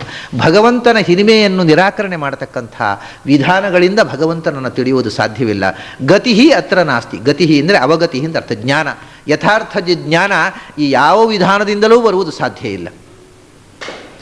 ಅನನ್ಯ ಪ್ರೋಕ್ತೇ ಗತಿರತ್ರ ನಾಸ್ತಿ. ಯಾಕೆ ಇವೆಲ್ಲ ಮಾತುಗಳು ಯಾಕೆ ಬಂತು? ಇವು ಲಾಜಿಕ್ಕಿನಿಂದ ಬಂತು. ಈಗ ನಾನು Dayananda God is not omnipotent, ಅವನು ಸರ್ವಸಮರ್ಥ ಅಲ್ಲ. ಯಾಕೆಂದರೆ ತಾನು ಎತ್ತಲಾಗದ ಕಲ್ಲನ್ನು ಅವನೂ ಸೃಷ್ಟಿ ಮಾಡಲಾರ. This is in logic. ದೇವರು ಸರ್ವಗತ ಅಲ್ಲ. ಯಾಕೆಂದರೆ ಅವನ ಗಠಾರದಲ್ಲಿ ಗಲ್ಲಿಯಲ್ಲಿ ಕೊಳಚೆ ವಾಸನೆಯಲ್ಲೆಲ್ಲ ಇರಬೇಕಾಗತ್ತೆ. ಅದರಿಂದ ದೇವರು ಸರ್ವಗತ ಅಲ್ಲ. ದೇವರು ಪ್ರತಿಮೆಯಲ್ಲಿಲ್ಲ. ಯಾಕೆಂದರೆ ಪ್ರತಿಮೆಯಲ್ಲಿ ಅವರು ದಯಾನಂದ ಸರಸ್ವತಿಯವರು ಒಂದು ಸರ್ತಿ ಒಂದು ದೇವಸ್ಥಾನಕ್ಕೆ ಹೋದಾಗ ಪಂಜಾಬ್ನಲ್ಲಿ, ಅದು ದೇವಸ್ಥಾನದಲ್ಲಿ ಶಿವಲಿಂಗದ ಮೇಲೆ ಇದು ಓಡಾಡ್ತಿತ್ತಂತೆ, ಒಂದು ಇಲಿ. ದೇವರು ಈ ಲಿಂಗದಲ್ಲಿ ಇದ್ದಿದ್ದರೆ ಈ ಇಲಿಯನ್ನು ಓಡಿಸ್ಲಿಕ್ಕೂ ಶಕ್ತಿ ಇಲ್ಲದ ದೇವರು ಈ ಲಿಂಗದಲ್ಲಿ ಆಗಿರುವುದಂದ್ರೆ ಅರ್ಥ ಎಂಥದ್ದು? ಹಾಗಾದರೆ ದೇವರು ಶಿವಲಿಂಗದಲ್ಲಿ ಇಲ್ಲ, ದೇವರು ಪ್ರತಿಮೆಯಲ್ಲಿಲ್ಲ. ಯಾಕೆಂದರೆ ಇಲಿಯು ಅದರ ಮೇಲೆ ಓಡಿತು. ಏನು ಲಾಜಿಕ್ ನೋಡಿ. ಪಾಪ ಮಗುವಾಗಿದ್ದಾಗ ಕಂಡ ಲಾಜಿಕ್, ದೊಡ್ಡವರಾದ ಮೇಲೂ ಅವರ ಲಾಜಿಕ್ ಅಲ್ಲ ಅಂತ ಕಾಣಲಿಲ್ಲ ಅವರಿಗೆ. ಅಲ್ಲ, ಕೆಲವರು ದೊಡ್ಡವರಾದ ಮೇಲೂ ಬೆಳೆಯೋದೇ ಇಲ್ಲ ಅಂತ. ಹೀಗೆ ನಮ್ಮ ಬಾಲಿಶವಾದ ತರ್ಕಗಳಿಂದ ದೇವರನ್ನು ಯಾರು ಅಳೆದು ದಿಸ್ ವರ್ಲ್ಡ್ ಈಸ್ ಅನ್ರಿಯಲ್ ಅನ್ನುವುದು ಒಂದು ಲಾಜಿಕ್. ಅದು ಮೂಲಭೂತವಾಗಿ ಬಂದಿರತಕ್ಕಂಥದ್ದು ಮಾಧ್ಯಮಿಕರು ಅಂತ ಬೌದ್ಧರಲ್ಲಿ ಅದು ವಾದ. ಏನು ಅಂದರೆ ಈ ಪ್ರಪಂಚ ಅನ್ನೋದು ನಾವು ಕನಸು ಕಾಣುವುದು ಅಂತ. ಪ್ರಪಂಚ ಅನ್ನೋದು ನಾವು ಕನಸಿನಲ್ಲಿ ಪ್ರಪಂಚವನ್ನು ಕಾಣ್ತೇವೆ. ಆ ಕನಸಿನಲ್ಲಿ ಕಾಣ್ತಾ ಇದ್ದಾಗ ಅದು ಕನಸು ಅಂತ ತಿಳ್ಕೊಂಡಿರ್ತೇವೆ. ನಿಜವಾದ ಪ್ರಪಂಚ ರಿಯಲ್ ವರ್ಲ್ಡ್ ಅಂತ ತಿಳ್ಕೊಂಡಿರೋದಿಲ್ವ? ಹಾಗೆಯೇ ಎಚ್ಚರದಲ್ಲೂ ಇದೊಂದು ಕನಸು. ಅದು ಕನಸು ಎಚ್ಚರ ಆಗೋ ತನಕ ಅದು ಸುಳ್ಳು ಅಂತ ಗೊತ್ತಿರೋದಿಲ್ಲ. ಎಚ್ಚರ ಆದಮೇಲೆ ಗೊತ್ತಾಯ್ತು. ಹಾಗೆ ಈ ಎಚ್ಚರವೂ ಒಂದು ಕನಸೆ. ಈ ಎಚ್ಚರದಿಂದಲೂ ಎಚ್ಚರ ಆದಾಗ ಇದು ಸುಳ್ಳು ಒಂದು ಗೊತ್ತಾಗುತ್ತೆ ಅಂತ. It's again A logic. ಯಾಕೆಂದರೆ ಎಚ್ಚರ ಆದಮೇಲೆ ಅವನು ಹೇಳಿದ್ದಲ್ಲ, ಅವನು ಕನಸಲ್ಲಿದ್ದಾಗಲೇ ಹೇಳಿದ್ದು. ಇದು ಎಚ್ಚರ ಆದಮೇಲೆ ಸಿಗುತ್ತೆ. ಇದನ್ನು ಎಲ್ಲಿದ್ದಾರೆ ನಾನು ಹೇಳಿದೆ, ಶಂಕರಾಚಾರ್ಯರು ಬೌದ್ಧನ ಕಂಡು ನೋಡಿದೆ. ಎಚ್ಚರ ಆದಮೇಲೆ ಹೀಗೆ ಕಾಣುತ್ತೆ ಅಂತ ನೀನು ಈಗ ಹಾಗೆ ಹೇಳ್ತೀವಿ. ಇಷ್ಟವರೆಗೆ ಯಾರಿಗೂ ಎಚ್ಚರ ಆಗಲಿಲ್ಲ, ಇವರಿಗೆ ಯಾರಿಗೂ ಬಾಧಜ್ಞಾನ ಬರಲಿಲ್ಲ. ಮತ್ತು ಇದನ್ನು ಇನ್ನು ಮುಂದೆ ಆಗುತ್ತೆ ಅನ್ನೋದಕ್ಕೆ ಏನು ಆಧಾರ? ಇಷ್ಟವರೆಗೆ ಆಗದೇ ಇದ್ದದ್ದು ಇನ್ನು ಮುಂದೆ ಆಗುತ್ತೆ ಅನ್ನೋದಕ್ಕೆ ಏನು ಗ್ಯಾರಂಟಿ ಅಂತ. ಇದು ನಮ್ಮಲ್ಲಿ ಒಬ್ಬ ಹುಡುಗ ಬಂದಿದ್ದ. ಅವನು ಕ್ರೈಸ್ತ ಧರ್ಮ ಪ್ರಚಾರ ಮಾಡಲಿಕ್ಕೆ ನಮ್ಮ ಮನೆಗೆ ಬಂದ. ಅವರೆಲ್ಲ ಧರ್ಮ ಪ್ರಚಾರ ಮಾಡಲಿಕ್ಕೆ ಹುಡುಗರನ್ನು 17-18 ವರ್ಷದ ಹುಡುಗರನ್ನು, ಅವ್ರ ಒಟ್ಟಿಗೆ ಒಂದು 18 ವರ್ಷದ ಹುಡುಗಿಯೂ ಇರ್ತದೆ, ಅವ್ನು ಕಳಿಸ್ತಾರೆ ಮನೆಗೆ ಪ್ರಚಾರಕ್ಕೆ, ಧರ್ಮ ಪ್ರಚಾರಕ್ಕೆ. ಸರಿ, ನಮ್ಮ ಮನೆಗೆ ಒಂದು ಹುಡುಗಿ ಬಂದರು.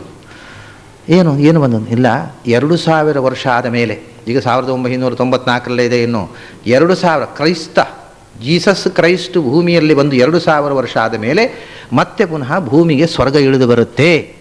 ಆದ್ದರಿಂದ ಅದರೊಳಗೆ ನೀವು ಕ್ರೈಸ್ತರಾದರೆ ನೀವು ಗೆದ್ರಿ, ಇಲ್ಲದೇ ಇದ್ದರೆ ನಿಮಗೆ ನರಕ ಅಂತ ಬಂದು ಹೇಳಿದ ನನ್ನ ಹತ್ರ. ನಾನು ಹೇಳಿದೆ, ಅಲ್ಲಯ್ಯ, ಈ 1990 ವರ್ಷಗಳಲ್ಲಿ ಬಾರದೇ ಇದ್ದ ಸ್ವರ್ಗ ಇನ್ನು 10 ವರ್ಷದಲ್ಲಿ ಬರುತ್ತೆ ಅನ್ನೋದಕ್ಕೆ ಏನು ಗ್ಯಾರಂಟಿ ಅಂತ ಕೇಳಿದೆ ನಾನು. ಇದೇ ಪ್ರಶ್ನೆ. ಅದಕ್ಕೆ ಎಲ್ಲದು ಅದು ಬೈಬಲ್ನಲ್ಲಿ ಹೇಳಿದ್ದಾರೆ. ಹೌದಾ, ಬೈಬಲ್ನ ಪುಸ್ತಕ ನನ್ನ ಹತ್ರ ಇದೆ, ತಂದು ಕೊಡ್ತೇನೆ, ತೋರಿಸಿಕೊಡ್ತೀವಿ ಆ ವಾಕ್ಯ ಅಂತ ಕೇಳಿದೆ ನಾನು. ಅವರು ಬೈಬಲೂ ಓದಿಲ್ಲ, ಅವ್ರು ಸುಮ್ಮನೆ ಪ್ರಚಾರ ಕಳಿಸಿಕೊಟ್ಟಿದ್ದಾರೆ, ಸಂಬಳ ಕೊಡ್ತಾರೆ. ಬೈಬಲ್ನಲ್ಲಿ ಹೇಳಿದ್ದಾರೆ. ಹೌದಾ, ನಾನು ಬೈಬಲ್ ಪೂರ್ತಿ ಓದಿದ್ದೇನೆ, ನಿನ್ನ ಹತ್ರ ತಂದು ಕೊಡ್ತೇನೆ ಆ ಪುಸ್ತಕ, ಆ ವಾಕ್ಯ ತೋರಿಸಿಕೊಡು ನನಗೆ ಅಂತ. ಅದು ಆ ವಾಕ್ಯ ಎಲ್ಲ ತೋರಿಸ್ಬೇಕಾದ್ರೆ ಗುರುಗಳಾಗಬೇಕು, ಗುರುಗಳ ಹತ್ರ ಬರಬೇಕು. ನೀವು ಚರ್ಚಿಗೆ ಬನ್ನಿ, ಅವ್ರು ತೋರಿಸ್ತಾರೆ. ನಾನು ನಿನ್ನ ಗುರುಗಳಂತ ಅಪ್ಪನಂತ ಅವ್ರು ನೋಡಿದ್ದೇನೆಪ್ಪ. ಅಮೇರಿಕಾದಲ್ಲಿ ಈ ಗುರುಗಳಿಗೆ ದೀಕ್ಷೆ ಕೊಟ್ಟ ಗುರುಗಳ ಹತ್ರ ಕೇಳಿದ್ದೇನೆ, ಅವರಿಗೆ ಗೊತ್ತಿಲ್ಲ, ನಿನ್ನ ಗುರುಗಳು ಏನು ಹೇಳೋದು. ಆದ್ದರಿಂದ ನಿನಗೆ ಯಾವುದು ಗೊತ್ತಿಲ್ಲವೋ ಅದನ್ನು ಇನ್ನೊಬ್ಬರಿಗೆ ಪ್ರಚಾರ ಮಾಡಬೇಡ. ನಾನು ಅವತ್ತು ಹೇಳಿದೆ, ನಿನಗೆ ಗೊತ್ತಿಲ್ಲಲ್ಲ ಬೈಬಲ್ನಲ್ಲಿ ಏನಿದೆ ಅಂತಲೂ ಗೊತ್ತಿಲ್ಲ, ನೀನು ಬೈಬಲ್ನ ಬಗ್ಗೆ ಏನು ಕ್ಯಾಂಪೇನ್ ಮಾಡೋದು, ನೀನು ಏನು ಪ್ರಚಾರ ಮಾಡಬೇಡ. ಇನ್ನೂ ಚಿಕ್ಕ ವಯಸ್ಸು, ಚೆನ್ನಾಗಿ ಶಾಲೆಗೆ ಹೋಗಿ ಓದು, ವಿದ್ಯಾವಂತರಾಗು, ಚೆನ್ನಾಗಿ ಬದುಕು. ನಿನಗೆ ಗೊತ್ತಿಲ್ಲದೆ ಇದ್ದದನ್ನು ಇನ್ನೊಬ್ಬರಿಗೆ ಉಪದೇಶ ಮಾಡಿ ಲೋಕ ಹಾಳು ಮಾಡಬೇಡ ಅಂತ ಹೇಳಿದೆ. ಕಡೆ ಹೊರಟೋದ. ಅವನು ನನ್ನನ್ನು ಕನ್ವರ್ಟ್ ಮಾಡಬೇಕು ಅಂತ ಬಂದವ ನಮ್ಮ ಮನೆಗೆ. ಕ್ರೈಸ್ತ ಧರ್ಮದ ಬಗ್ಗೆ ನನಗೆ ಎಲ್ಲ ಹೇಳಿ, ವಿಷಯ ಹೇಳಿ. ನಾನು ಹೇಳಿದೆ, ಕ್ರೈಸ್ತ ಧರ್ಮದ ಬಗ್ಗೆ ಏನು ಹೇಳಬೇಕು, ನಿನಗೆ ಏನು ಗೊತ್ತಿದೆ ಹೇಳು, ನಿನಗೆ ಗೊತ್ತಿಲ್ಲದ ಅಂಶ ನಾ ಹೇಳ್ತೀನಿ, ಯಾಕಂದರೆ ಬೈಬಲ್ ಪೂರ್ತಿ ಓದಿದ್ದೇನೆ ನಾನು, ನಿನಗೆ ಏನೂ ಓದಿಲ್ಲ. ನೀನು ಗುರುಗಳು ಕಳಿಸಿದ್ದಾರೆ, ಸಂಬಳ ಕೊಡ್ತಾರೆ, ಧರ್ಮ ಪ್ರಚಾರ ಮಾಡೋದಕ್ಕೆ ಮಾಡ್ತಾ ಇದ್ದೀವಿ ಅಷ್ಟೇ. ಇದು ಧರ್ಮ ಅಲ್ಲ, ಇದು ಅಧರ್ಮ ನೀನು ಮಾಡ್ತಾ ಇರೋದು. ನಿನ್ನ ವಯಸ್ಸು, ನಿನ್ನ ಜೀವನವನ್ನು ಹಾಳು ಮಾಡಿಕೊಳ್ತಾ ಇದ್ದಿ. ಈ ಚಿಕ್ಕ ವಯಸ್ಸಿನಲ್ಲಿ ಯಾಕೆ ಈ ಬುದ್ಧಿ ನನಗೆ, ಹೋಗಿ ಓದು ಅಂತ ಹೇಳಿದೆ. ಆಮೇಲೆ ಮತ್ತೆ ಎರಡನೇ ಆಚೆ ಪಕ್ಕದ ಮನೆ ಹೋಗಿ ಮತ್ತೆ ಪ್ಯಾಂಫ್ಲೆಟ್ ಕೊಡಲಿಕ್ಕೆ ಮಾಡಿದ. ಅವನು ಶಾಲೆ ಹೋಗಲಿಲ್ಲ, ಮತ್ತು ಇದೇ ಕೆಲಸ ಮಾಡಿದ. ನಮ್ಮ ಮನೆಯಿಂದ ಹೋದ ಅಂತೂ ಏನು ಮಾತಾಡಿದೆ. ಯಾಕೆಂದರೆ ಇದು ನಮ್ಮಲ್ಲಿ ನಡೆಯುವಂಥ ಕೆಲಸ. ನಮಗೆ ಒಂದು ಆಗ್ರಹ ಇರ್ತದೆ, ಅವನನ್ನು ಕನ್ವರ್ಟ್ ಮಾಡಬೇಕು ಅನ್ನುವಂಥದ್ದು. ಆಗ್ರಹಕ್ಕೆ ಕಾರಣ ಏನು? ನನಗೆ ನನ್ನ ಮತ, ನನ್ನ ಧರ್ಮ ಗೊತ್ತಿರೋದಲ್ಲ, ಮತ್ತು ನಾನು ಯಾವ ಧರ್ಮದಲ್ಲಿ ಹುಟ್ಟಿದ್ದೇನೋ ಅದು ಶ್ರೇಷ್ಠ ಅಂತ ನನಗೆ ಆಗ್ರಹ ಅಷ್ಟೇ. ತಿಳುವಳಿಕೆಯಿಂದ ಬಂದದ್ದಲ್ಲ ಅದು, ಅಭಿಮಾನಿಕ. ಕ್ರೈಸ್ತರಿಗೆ ಅವ್ರದ್ದು ಕೇಳ್ರಿ, ಜಗತ್ತಿನಲ್ಲಿ ಶ್ರೇಷ್ಠ ಧರ್ಮ ಯಾವುದು? ಕ್ರೈಸ್ತ ಧರ್ಮ ಸ್ವಾಮಿ, ಅದು ಬಿಟ್ಟರೆ ಮೋಕ್ಷವೇ ಇಲ್ಲ, ಬೇರೆ ಉಪಾಯವೇ ಇಲ್ಲ. ಇದನ್ನು ಹೀಗೆ ಹೇಳಿ ಒಬ್ಬ ಹುಡುಗ, ಕಾರ್ಕಳದ ಒಬ್ಬ ಹುಡುಗ, ಅವನು ಪೂನಾದಲ್ಲಿ ಕಲಿಯುವವನು, ಪೂನಾದಲ್ಲಿ ಕಲಿತಾ ಇದ್ದ ಒಬ್ಬ ಬ್ರಾಹ್ಮಣರ ಹುಡುಗ, ಕಾರ್ಕಳದವನು. ಅವನು ಕಾರ್ಕಳದ ಒಬ್ಬ ಮಾಧ್ವ ಬ್ರಾಹ್ಮಣ. ಅವನು ಪೂನಾದಲ್ಲಿ ಕಲಿತಾ ಇದ್ದ. ಅಲ್ಲಿ ಇಂಜಿನಿಯರಿಂಗ್ ಕಾಲೇಜಿನಲ್ಲಿ ಅವನ ಕ್ಲಾಸ್ಮೇಟ್ಸ್ ಎಲ್ಲ ಕ್ರೈಸ್ತ ಹುಡುಗರು. ಅವರೆಲ್ಲ ಹೇಳಿದ್ರು, ನೋಡು, ನೀನು ಉದ್ಧಾರ ಆಗಬೇಕಾಗಿದ್ದರೆ ಜೀಸಸ್ ಕ್ರೈಸ್ತನನ್ನು ನಂಬಬೇಕು, ಇಲ್ಲದಿದ್ದರೆ ನಿನಗೆ ಉದ್ಧಾರ ಇಲ್ಲ ಅಂತ. ಅವನು ತಂದೆ ಕಾಗದ ಬರೆದು, ನಾನು ಕ್ರೈಸ್ತ ಧರ್ಮಕ್ಕೆ ಸೇರ್ತೇನೆ, ಯಾಕೆಂದ್ರೆ ನನಗೆ ಉದ್ಧಾರ ಆಗಬೇಕು, ನಿಮ್ಮ ಹಾಗೆ ನಾನು ಹಾಳಾಗಬಾರ್ದು, ನಾನು ಉದ್ಧಾರ ಆಗಬೇಕು, ನಾನು ಕ್ರೈಸ್ತ ಧರ್ಮಕ್ಕೆ ಸೇರ್ತೇನೆ ಅಂತ ಕಾಗದ ಬರೆದ. ಇವ ತಂದೆ ಗಾಬರಿ ಆದರು. ತಾಯಿ ಬೋಧ ತಪ್ಪಿ ಬಿದ್ದುಬಿಟ್ಲು, ಪ್ರಜ್ಞಾಹೀನಳಾದ್ಲು ತಾಯಿ. ಕೇಳಿ, ಸುದ್ದಿ ಕೇಳಿ, ಕಡೆಗೆ ಕರ್ಕೊಂಡು ಬಂದರು. ಅವನನ್ನು ಕರ್ಕೊಂಡು ಬಂದು, ನಿನ್ನ ತಾಯಿ ಈ ಸ್ಥಿತಿಯಲ್ಲಿದ್ದಾಳೆ ನೋಡಪ್ಪ, ಆಕೆ ಪ್ರಜ್ಞೆ ತಪ್ಪಿ ಬಿದ್ಲು, ನಿನ್ನ ಈ ಸುದ್ದಿ ಕೇಳಿ, ಯಾಕೆ ಹೀಗೆ ಮಾಡಿದ್ದೀನಿ? ಪ್ರಜ್ಞೆ ತಪ್ಪಿದ್ದು ಅವಳ ಅಜ್ಞಾನ, ನಾನೇನು ಮಾಡಲಿ? ಅವಳಿಗೆ ಕ್ರೈಸ್ತ ಧರ್ಮದ ಮಹತ್ವ ಗೊತ್ತಿಲ್ಲದೆ ಪ್ರಜ್ಞೆ ತಪ್ಪಿತು, ಅವಳ ಅಜ್ಞಾನಕ್ಕೆ ನಾನೇನು ಮಾಡಲಿ ಅಂತ. ನೀವು ತಾಯಿ ಮನ ಇಷ್ಟು ಕಷ್ಟ ಆಗುತ್ತೆ ತಾಯಿಗೆ, ನೀನು ಕಷ್ಟ ಕೊಟ್ಟೆ, ಅವಳ ಅಜ್ಞಾನಕ್ಕೆ ನಾನೇನು ಮಾಡಲಿ? ಇಷ್ಟು ಅವನು ಮೊಂಡುತನ ಮಾಡಿದ. ಕಡೆಗೆ ಆ ತಂದೆ ಗಾಬರಿಯಾಗಿ ನಮ್ಮ ಮನೆ ಕರ್ಕೊಂಡು ಬಂದಿದ್ರು. ಕಡೆಗೆ ಅವನ ಹತ್ರ ಹೇಳಿದೆ ನಾನು, ನೋಡು, ಒಂದೊಂದೇ ವಿಷಯ ಕೇಳಿದೆ, ಅದು ಏನು ಎಷ್ಟು ಪೆದ್ದ ಇದ್ದಾನೆ ಅಂದರೆ ಅವರೆಲ್ಲ ಹೀಗೆ ಆಗುತ್ತೆ ಅಂತ ಹೇಳಿದ್ದನ್ನೆಲ್ಲ ನಂಬಿಬಿಟ್ಟಿದ್ದಾನೆ. ಮಂತ್ರ ಸಿದ್ಧಿ ಮಾಡಿಕೊಂಡು ಪವಾಡ ಮಾಡಲಿಕ್ಕಾಗತ್ತೆ, ನಿನ್ನ ಗುರುಗಳು ಏನು ನಿನಗೆ ಹೇಳಿದ್ದಾರೆ ಅಲ್ಲಿ ಚರ್ಚಿನಲ್ಲಿ ಏನೇನು ಮಾಡಲಿಕ್ಕಾಗತ್ತೆ ಅಂತ, ಅದನ್ನೆಲ್ಲ ಕ್ರೈಸ್ತನಾಗದೆ ನಾನು ಮಾಡಿ ತೋರಿಸ್ಲೇನು ಆ ಪವಾಡಗಳನ್ನು ಅಂತ ಕೇಳಿದೆ. ಅಷ್ಟಾದೊಳಗೆ ಗಾಬರಿ ಅದ ಅವನಿಗೆ ವಿಷಯ ಒಂದೇ, ಒನ್ ಸೈಡೆಡ್ ಕಣ್ಪಟ್ಟಿ. ಹೀಗೆ ಅವರು ತಲೆ ಕೈ ಇಟ್ಟು ಏನೋ ಬೈಬಲ್ನ ಮಂತ್ರ ಹೇಳಿಬಿಟ್ರೆ ಕಣ್ಣಿಲ್ಲದವ್ರಿಗೆ ಕಣ್ಣು ಬರುತ್ತಂತೆ. ಹೌದಾ?